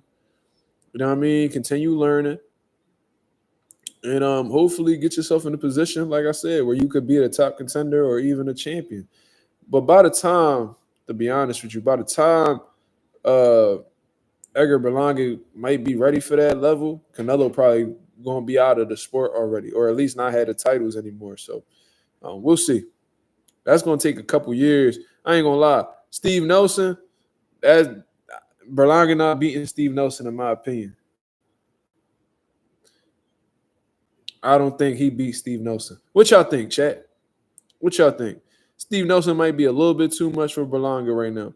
And there ain't no disrespect to Berlanga. Steve Nelson is nice. Diego Pacheco beat him, but Diego Pacheco is nice. Madame is somewhere salivating. Steve Nelson first of all, Steve Nelson can punch. He tough. He durable. You know what I mean? And he's very intelligent. Very intelligent boxer. IQ is definitely there. Above Edgar Berlanga, in my opinion. He's just, that's not him, bro. It's not him. That's not a fight for him to win right now. He needs to take a step down further from Steve Nelson. Berlanga needs to build, bro. And if he takes like these warm-up fights and he's still not progressing, he's just not on that level, because that's possible too. There's fighters who go through the development stage and still not turn out to be like this elite level fighter. It's just some fighters make it and other fighters don't. There's different levels in boxing. Floyd says it all the time. And Meek Mill done said it. There's levels to this shit. You feel me? So with that being known, you could put in just as much work. Fighter A could put in just as much work as Fighter B, but Fighter B just happens to be better. It is what it is. Y'all could train the same, but there's levels to this, bro. You might just be meant to be a C-level fighter. You might just be made to be an A-level fighter. You might just be built to be an all-time great fighter. You might just be a journeyman. You might just be a gatekeeper. Time will tell with all of that. Everybody got their roles in boxing, and you need every one of those roles for boxing to thrive. You need the journeyman. You see what I'm saying? You need the like the journeyman. You need the gatekeepers. And sometimes you could be both at the same time. You feel what I'm saying? You need the C-level fighters to get the B-level fighters, to get the B fighter levels, the B-level fighters established. You need the B-level fighters to fight the A-level fighters. You need the A-level fighters to fight the elite guys to make competitive fights. You know what I'm saying? Like they're all important and they're all needed in the sport of boxing.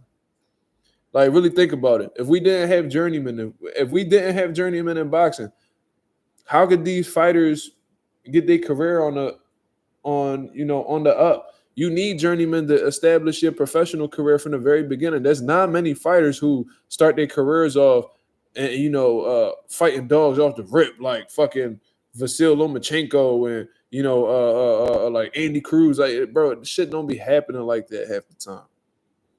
You need those guys with those losing records because they're the ones who help develop these fighters into being solid professionals.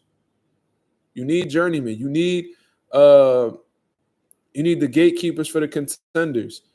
You know what I mean? Like you need those things. They're very vital for fighters' development in the sport. Yeah. You need a journeyman to show these up and coming guys what it feels like to be a professional fighter, how 4 rounds feels. You know what I mean? If you could do 4 rounds, how punches feel, at a pro level, and like you need to know that they'll teach you them things, and you will build experience from fighting these guys and continue to level up. Go 787. What up? Berlanga versus Plant is perfect right now. I mean, I see what you're saying. They both coming off of losses. And like I said, I don't know what's left with Edgar, with Caleb Plant because, like I said, in every Sunday's fight, he looked absolutely terrible. Terrible. Like, with that y'all tell me, y'all. With that current version of Caleb Plant against Edgar Berlanga in the Hamza Shiraz fight, who y'all think would have came out victorious, bro? Because I don't even know. Like, Caleb Plant, he started off smooth, but it's like he got hit with, like, he fatigued immediately. Like, in the 4th round, he was gasping for air. I'm seeing his mouth open, mouthpiece hanging out. I'm like, bro, what is you doing? You serious? I'm like, bro, I try to give him the benefit of the doubt because I rock with Caleb. I'm like, nah, no way. I'm like, nah, no way. And then, like, he started getting punished. I'm like, bro, there's no fucking way. And then Caleb Plant sitting here, and I be feeling like a lot of people be scared to criticize Caleb Plant. I don't know why. I don't know if it's because his complexion or he just got that much respect. And I respect Caleb Plant. You know what I mean? But I was probably the only person on here that's like, yo, Caleb Plant saying all these dudes' names. Why he not saying Demetrius Andrade's name? That was one time. Then everybody was talking about how, all these black fighters on snack, blah, blah, blah. They all on the juice. Oh, you dealing with Victor Conti. He helped people drug cheat. Y'all targeting black fighters, but y'all never say nothing about Caleb Plant rocking with snack. That was another criticism I had. Now I'm saying, and I also told you that his stamina is trash. I told y'all his stamina is trash. So, I don't know. I be feeling like motherfuckers be scared to critique Caleb Plant. But, I don't know. I forgot where I was even going with that. That's how you know I'm tired.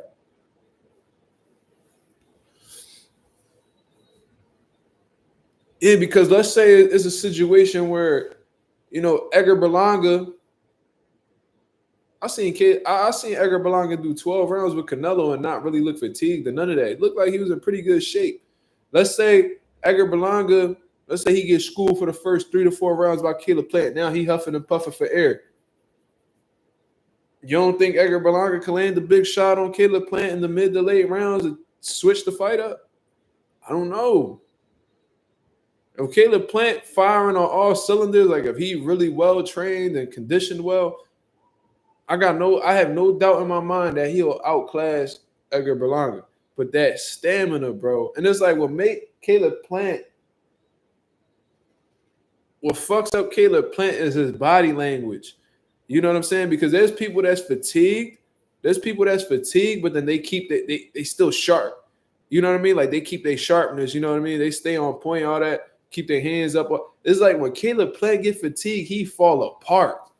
Like he just melts in that ring, bro. And it's like he almost forget what the fuck he's supposed to be doing in there.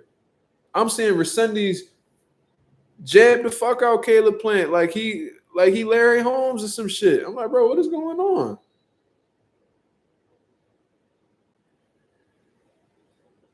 Damn, I didn't even get to answer that David Benavidez question earlier, saying like asking if he was one-dimensional or some shit like that. Like he got an approach. One thing I'm gonna say about David Benavidez is he definitely improving though. Yo, hold on. I just seen this comment. This nigga dead wrong. Hold on. This nigga Justin Jackson said, "You think his motorcycle crew followed him to the hospital?" Wow. Wow. Yeah, Justin Jackson, a cold motherfucker, boy. God damn. Anonymous says, I hate that stamina issue, though. In my opinion, that's right up there with having no punch resistance. It's just a terrible issue to have in the ring. It can get you beat by a far worse fighter. It's a fact. And this is the thing. They actually could go together, Anonymous, because when you fatigue, a lot of people don't talk about this. When you have fatigue issues, your punch resistance goes down dramatically. The way that you'll be able to take a punch when you're energized and the way that you take a punch when you fatigue is totally different. You're more likely to go out with a shot being fatigued than you are if you're in shape. You know, that's why I like when guys have great conditioning. You could tell when somebody's in great shape because, you know, they'll get rocked with a punch, right? They'll get rocked with a punch, but then they'll recover within seconds. Like, how the fuck? How the fuck that happened? How he just bounced back in shape? Conditioning. Because if you in phenomenal shape, you get back, you could get your shit rocked. You know what I mean? Take your time getting up or whatever, and by the time you get a couple seconds of recovery in, you know what I mean, you getting your senses back together. When you fatigued and you get hit with a shot, it's most likely you're not going to be able to come back from that joint too well. Yeah, your technique, your punch up, everything. That's why like stamina is very important. But I would love to know why Caleb Plant is gassing out. Is it like, yeah, it can't be his lack of preparation. It can't be because Caleb Plant has, even people that I know personally that have been around Caleb Plant, they all talk about how hard he worked. So it's not like you cutting corners, champ. It's like, is it a genetic thing? Like, because I feel like I heard that like having great stamina could be a genetic, having bad or good stamina could be a genetic, you know, thing as well. I don't know. Shout out to my boy G-Bo in the building. He says, salute to the coach Mark and to the OG's coffee plant and anonymous respect. I appreciate you, brother. Thank you, man. Even shouting out the OGs, man. That's why G-Bo got a wrench. He the motherfucking man, bro. He the motherfucking man. Shout out to G-Bo for always supporting the channel. You know what I mean? Always coming through, showing love as always. Never heard nothing negative about G-Bo. He the man, for sure, for sure. Shout out to the other OGs as well, man. My boy Ralph in the building. You know what I mean? Shout out to my boys. Slime, all of them, even though Slime not in the building right now. Let me see. Yeah, like I was saying, I would love to know what's causing Caleb Plant to fatigue in this way. Because there's no way you won a world title. I seen you, and then it's like, bro, I seen you perform. Like with Uskadagi, I seen you fatigue, but I didn't see you fall apart. I didn't. So is this a weight cut issue? Are you leaving too much fight in the gym? It could be Caleb Plant, maybe, even though he would be a small 75, in my opinion, he might have just outgrown 168. He's been there for years. I wouldn't be surprised if Caleb Plant made his debut at 75. I ain't going to lie to you. If he makes his next fight at 175, that's going to let me know still too long at 68. So it could be that. Could be a mental thing where maybe he's just like overthinking things, and maybe maybe he trains one particular way in the gym and then he fights a certain way. Because if you fight, like if you train like with a reserve style and then the night of the fight, you just going all out, just deliberately, like just burning it, just wasting all this energy, of course you're going to gas out because you're supposed to fight how you train. If you're going to be fighting with high volume, you need to train with high volume. You can't just train all relaxed and you know, just taking your time and, you know, just being efficient with your punches, and then, you know, the night of the fight, you just throwing 100 punches around. It don't work like that. But Caleb Plant is experienced enough to know that. You feel what I mean? He's had a lot more experience than me in the pros. I have never done a professional fight, so he should know that. You fight how you train. You feel me? Or your body only gives you as much as you train. So I don't know, bro. It could be many things. It could be a genetic issue. Maybe like he just wasn't blessed with like the best cardio from a genetic aspect. Maybe it's a tough weight cut. Maybe he's not cutting weight properly. Maybe it's a mental thing where he's putting too much pressure on himself. Cutting corners, I doubt it, but that may be a possibility as well. I don't know. I really can't call it, but Caleb Plant got to figure that shit out if he wants to continue. If Caleb Plant had A1 stamina, he'd be really dangerous because he got the skills, he got the boxing ability, he has the ability to adjust. That Trevor McCumbee fight showed me that he can make adjustments. He's a skilled outboxer. He got some skills on the inside as well. He's a student. He got tools. He's talented. Could fight. And he definitely got some good punching power. Coffee, that's a fact. You don't just sleep Anthony Durrell. You don't just sleep Anthony Durrell and not have punching power. I seen him take a beating from Benavidez and then go out. You feel me? Caleb Plant slept him with one shot, and I heard he sleep niggas in the gym. I seen what he did to Dennis Duggan in sparring. Caleb Plant could punch. So, I don't know, man. I don't know. I hope he figured that shit out, though. Really hope he figured that shit out.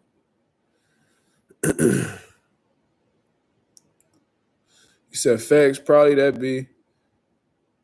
that. He be catching a lot of body shots, not trying to get hit in the face, though. His body always red as fuck. I mean, he white.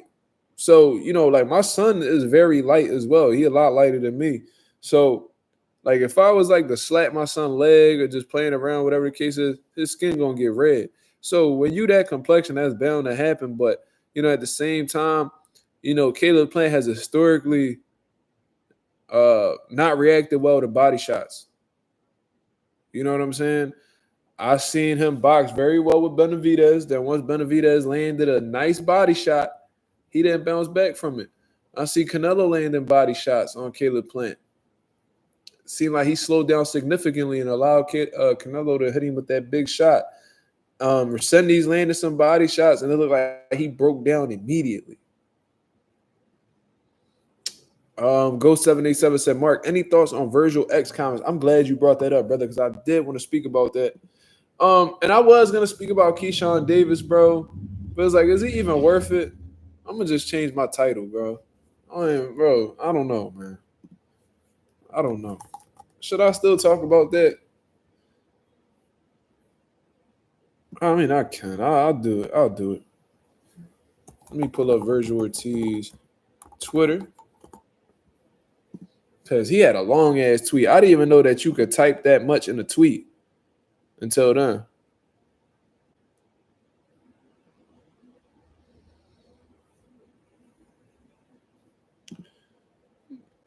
I guess he paid to be on X, so I think he could just have unlimited. He said, "No, don't waste your time on dude. Fuck it, it is what it is." That retired talk, man, that shit cooking me. So Virgil Ortiz, let me share this shit right here for y'all to see to just let you know I ain't bullshitting. So Xander must have said something that Virgil didn't like. I think that's safe to say. So Virgil Ortiz starts off with saying, first off, congratulations on your win and becoming world champ. You were eventually going to do it, so I'm not surprised. So he giving him his props. You feel what I mean? He giving him his props. And I guess he respects Xander because in his head, he always believes Xander will become champ. So he says, but let's keep everything 100. You got a gift. My last two opponents were top 10 in this division. The opponent you just fought was a 33-4 and barely scratches the top 15 mark. All facts here. Try and dispute them if you want. If I had won my world title against your opponent, they would be tearing me to shreds right now. It's okay for you because you're young. There's not a whole lot expected out of you right now. We're at different levels. My fight against Antonio Orozco, his only loss was to a world champion. Back when I was 21, was harder than your last fight, since you want to talk about what we have done at our ages. The only key difference between your last fight, and mine is that for some odd reason, my fight against Mazuma, clearly the better fighter in terms of skill and popularity, wasn't made into a world title fight for the vacant belt. Almost like the vacant belt was being held for somebody. Ooh, so Virgil feel like he should have been fighting for the WBO against Mazuma, but they held it for Xander Zayas to eventually fight for it. Okay. Let me see. You can say all you want that I haven't achieved anything, but I've definitely proved more than you have. I've beaten several fighters who have become world champion. One who I called for to fight and knew I could beat at 140 while he had a world title, but I just never got the opportunity. Hooker, all up to him, that's my boy. One who had only just lost to arguably the number one pound-for-pound fighter in the world the fight before, even though I was the number one fighter and next in line for the belt. It's not like it's my fault I didn't get the shot. Enjoy the belt while you have it. So let's talk about this. This is Xander must have said something that Virgil didn't like. Obviously, like I stated before, he's just voicing. Sounds like Virgil Ortiz mixed some facts in this whole situation, but then he also mixed in what he believes is his opinion in terms of like the politics of boxing benefiting Xander Zayas. And he mixing a little bit of feelings in there because he's pretty much voicing his frustrations due to him falling victim to the politics of boxing. Now, he says, you got a gift. He's saying that him fighting for a world title against Jorge Garcia Perez was a gift.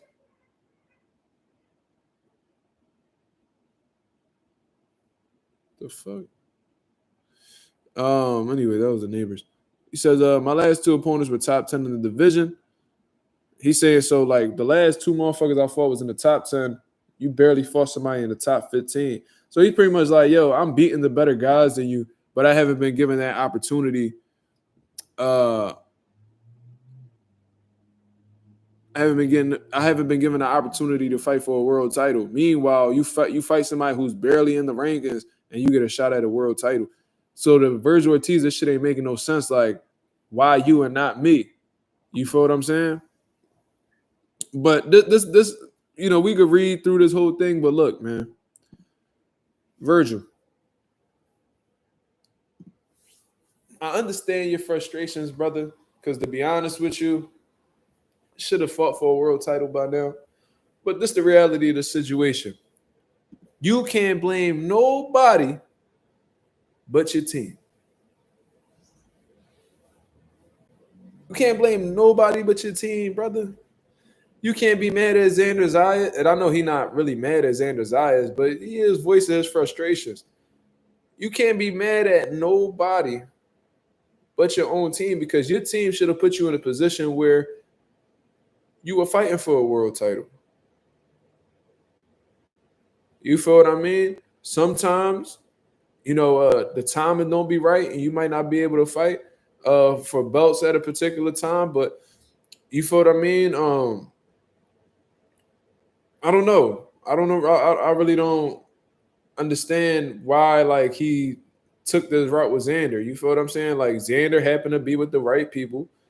The right people got him in position to fight for the world title. And regardless of whether you felt like, Jorge Garcia Perez is a credible opponent or not, his team nonetheless put him in that position to fight for that world title. So you got to give his team credit for making him a world champion with probably, the easiest opponent possible to win the world title. They just doing their job. Xander says something along the lines of, let me see. He said, Xander said, keep all those excuses to yourself, brother. Talk to me when you become a world champion. So he flexing on him. That nigga flexing. Hold on, Xander flexing on a nigga. Then Virgil followed up and said, talk to me when you fight a top 10 opponent. So Xander pretty much like, man, fuck what you talking about. I'm up. You're like, I'm up, nigga. You talking all this bullshit. Stop making excuses, bro. You did all of that and still ain't get to the position that I'm in. So he pretty much like, man, stop talking all that shit, man. When you win a world title, then we can have a conversation. So he flexing on you. Like, I'm a world champion. You not. It is what it is. And Virgil like, yeah, you a world champion, but you ain't beat the niggas that I've beat in this division. So I understand both sides in this situation. I'm not really gonna take a side in particular because it's really not that serious to me. But they both make credible points. You know what I mean? Xander pretty much on some shit where it's like, all right, I didn't face the guys you fought, but I won a world title and you didn't.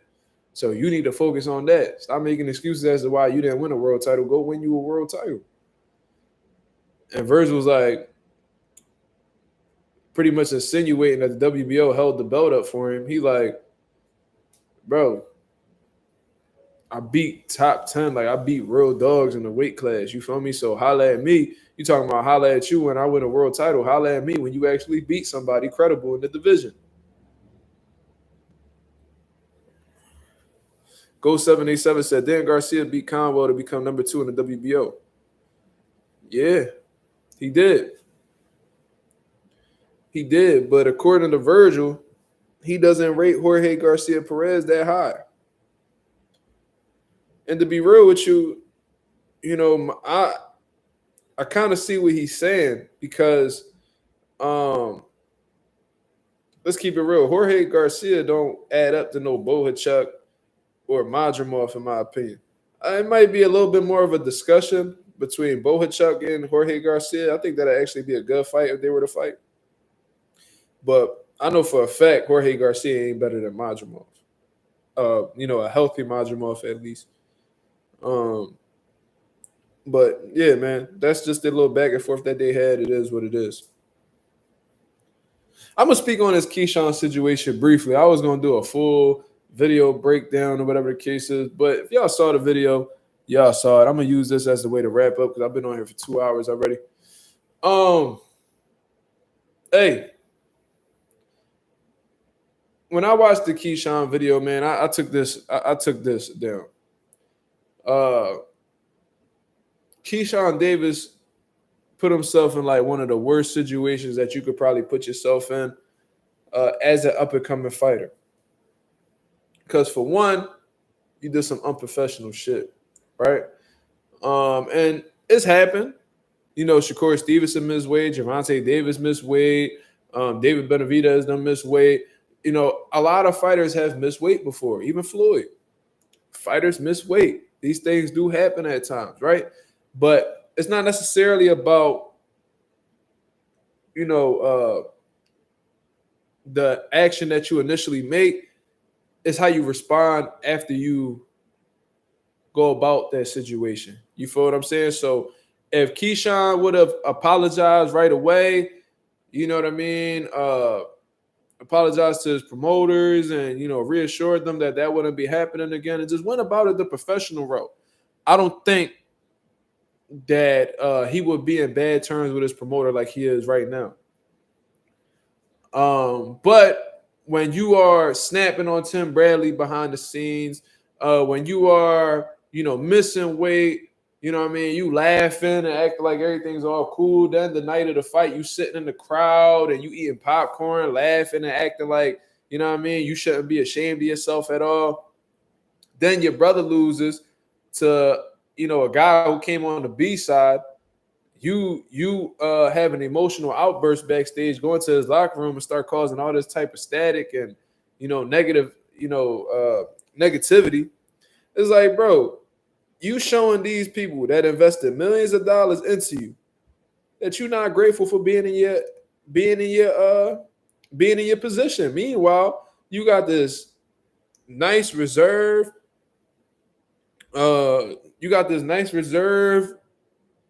Respectful kid in Abdullah Mason who, to be honest with you, took advantage of what you took for granted.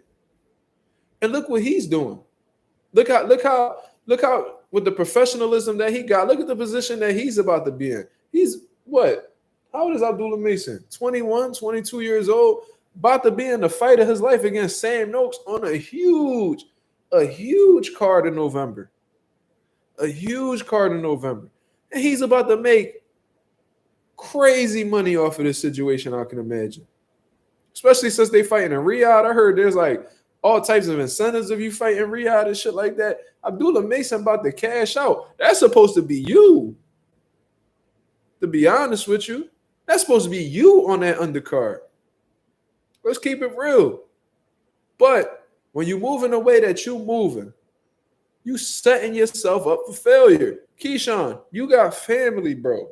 And I know that you care about your family because you had them a part of like your homecoming show when you beat what was it, Baranchek or whatever, or Lamos, one of them dudes. You really showed like you care about your family. You put them first. Well, you should have taken your family into consideration when you made that nut ass move that you made, because you were in a situation where you could have generated millions of dollars. You could have generated 6-7 figures in that fight against Edwin De Los Santos to put yourself on track towards creating generational wealth for you and your family, bro. For your kid, your kids, shit like that. You were in a position, and it's, you know, it's not, I'm not saying that his career is over by any means, but I'm trying to see exactly how to say this. You were in a position where you were capable of reversing the curse. You feel what I'm saying? In terms of eliminating poverty from your family, you know, just stopping the cycle. You know what I mean? And putting your family's future and going towards something positive. So he got, and with everything that he did, that he admitted, he's sitting here talking about, and I'm damn near retired, man. You know what I mean? I don't know what's in the world. I don't know if I'm going to be fighting at 40 or 35. First of all, how you don't know if you fighting at 140 or 135? You say you couldn't make the weight no more, so you moving up. So now you talking about you don't know if you fighting at 35 or 40. That just let me know that you missing weight wasn't because you struggled to make weight, brother.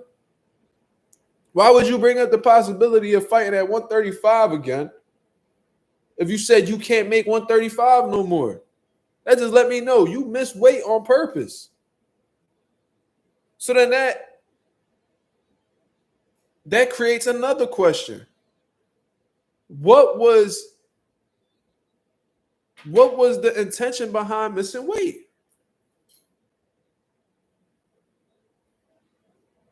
What was the intention behind missing weight? Because now it looks like, even if it ain't true, it looks like you look like you ducked some action. That's what it looked like to me. Go watch the live. He brings up, I don't know if I'm coming back at 35 or 140. Y'all think I'm tripping? Go watch it. Why would you bring up the possibility of fighting at 135 if you can't make the weight no more? Why is that even an option? That shouldn't even been an option that came out of your mouth. What are we talking about? But he's sitting here talking about how he damn near retired and ain't nobody been talking to him. Bro, why would they want to talk to you after what you did, bro? You embarrassed them. You embarrassed them. You made everybody look bad, bro. You should forever be apologetic to Bob Arum and them, bro. They built you up from the very bottom and put you in a position early in your career. Because I don't even think Keyshawn got 20 fights yet. Early in your career for you to be a world champion and make a shit ton of money. Make a shit ton of money. And what you do? You told them niggas to kiss your ass. What's wrong with these guys, bro? Where they in a position where, you know, they getting fed well. There's fighters that gotta fight in small clubs and build themselves up to hopefully fight for a world title. You was placed in a great position off of the rip. They feeding you, nigga, you getting breakfast, lunch, and dinner. Nigga, you getting brunch too, nigga.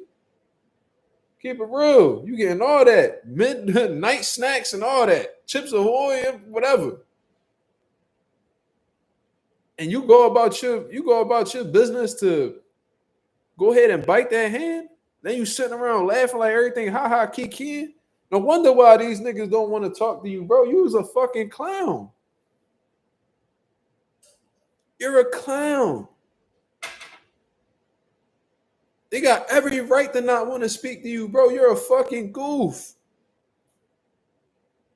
You should be embarrassed. And you sitting here on the live acting like shit's so cool. Like, Keyshawn not really apologetic for real. This nigga talking about, I just got to worry about my mortgage. You know, I'm damn near retired. I got to put my money into some things because I got to, I got to take care of my mortgage and I got to take care of my son. Why is that something you thinking about now? Why are you thinking about that now after you fuck up? You should be thinking about that shit before you fuck up, nigga. Where your priorities at? You fuck up. You realize you fucked up and these niggas ain't, you ain't on good terms with these niggas. And now you talking about, yeah, man, I got to pay my mortgage. I got to pay my... Now, I'm going to tell y'all niggas something right now. Before I do anything, because historically I've done some emotional shit in my past that, led me to some bullshit, right? That was before I had a son. Before I do any type of stupid shit, the first thing I'm thinking about is my son and my family. Is this shit worth the possibility of losing the rights to my son? Is this shit worth being away from my family for? If it ain't, then it ain't. Then I'm not doing it. It don't make sense. Is this worth me taking me away from home? Is this worth me missing a rent payment? Is this worth me losing my career? Is this worth me? No, and 99.9% of the time it ain't. You're named a businessman, nigga. That wasn't very business-like of you. Ain't nothing business about you. You's a hood rat. You's a clown. You move just like them niggas. Emotional. You know what I mean? Impulsive. Like you act like you got the temperament of a baby mom, nigga. And that's just real. And I had a few people reach out to me and say that I need to stop talking a certain way if I need to commentate and I gotta stop doing this, and that. But bro, I can't hide, I can't censor this side of me, bro. If I see some nut shit, I gotta call it off. Very ignorant. Very ignorant. And like Keyshawn, he needs help. He needs help. And the reason why I say this is historically he's been 302. And what I mean by 302 for people that don't know, man, he's been checked into like mental like asylums and some shit like that. He's not been like stable mentally in the past. He's brought up, like having unaliving thoughts and stuff like that, and things of that nature. He needs to be. He's historically not made right choices. Like he got a no contest on his record because he can't put the weed down during training camp. Like he's historically done dumb shit. He's a fucker upper. He needs to realize that he's in a prestigious opportunity. If he still is, I don't know. He needs to realize where he's at, the position that he's in, and how the position that he's in, niggas would die to have. This man don't take nothing into consideration except his emotions. That's like baby mom energy. This nigga got baby mom energy. Bitter baby mom energy. Ratchet hoochie.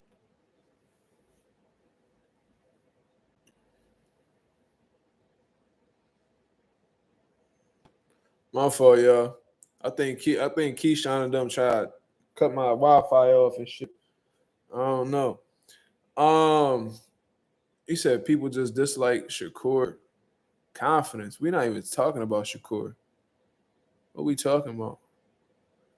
Oh, Shakur definitely emotional too. But one thing about Shakur, he actually has accountability on his. Like he doesn't mind taking accountability. Like I've seen him admit that he was wrong in certain situations and chill out after that. You feel what I'm saying? Like when him and Edgar Berlanga had went back and forth, he apologized to Edgar Berlanga, and they was cool after that. When he made that emotional comment about Turkey Al Sheikh, he apologized. They was able to move on from that. And almost right away. You know what I mean? He actually got some people around him that tell him like, "Yo, you tripping? You gotta tighten up." And he chill and he listens. It's like Keyshawn. He's so emotional. He don't really give a fuck about what somebody gotta say about his situation. He just moves very impulsively. So they both emotional, but what they do after the reaction is what sets them apart. There's one that's more mature than the other. Both emotional, but there's one that's more mature than the other, or actually, has some type of accountability within themselves. You feel me?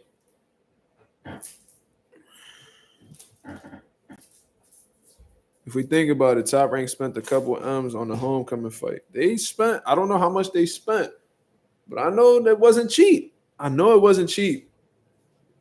They rolled out the red carpet for this nigga. They had his sisters like singing the pledge of the national anthem. He had like his hometown, his high school, his like his high school's like band playing. And bro, like they did everything for him. They made him feel as appreciated as possible. And you go do that shit. What are we talking about? Like embarrassing. So he talking about he damn near retired. Yeah. I hope you feel that way. And you should feel that way. So that's my whole take on this situation, man. I'm gonna get up out of here. I've been on live for 2 hours and some change. If you appreciate the content, y'all go ahead and hit the like button on the way out. You see what I'm saying? We on the road to 4K. Let me see where we at. Did we get that 3,100? Let me see. Did we get that 3,100? Because we had 3,100 that somebody unsubscribed. Let me check. Let me see. Yeah, we got that 3,100 mark, man. Shout out to the nation and the mob for making this shit possible. You know what I mean? Like I said, we on the road to 4K. We about to hit that 3,200 mark in due time. Shout out to the nation and the mob for making this possible. I hope y'all have a blessed, beautiful night. I'll be back at y'all with another live 10:30 p.m. Eastern Standard Time tomorrow to continue talking about what's going on in the sport of boxing. Until then, I'm up out of here, man. Peace.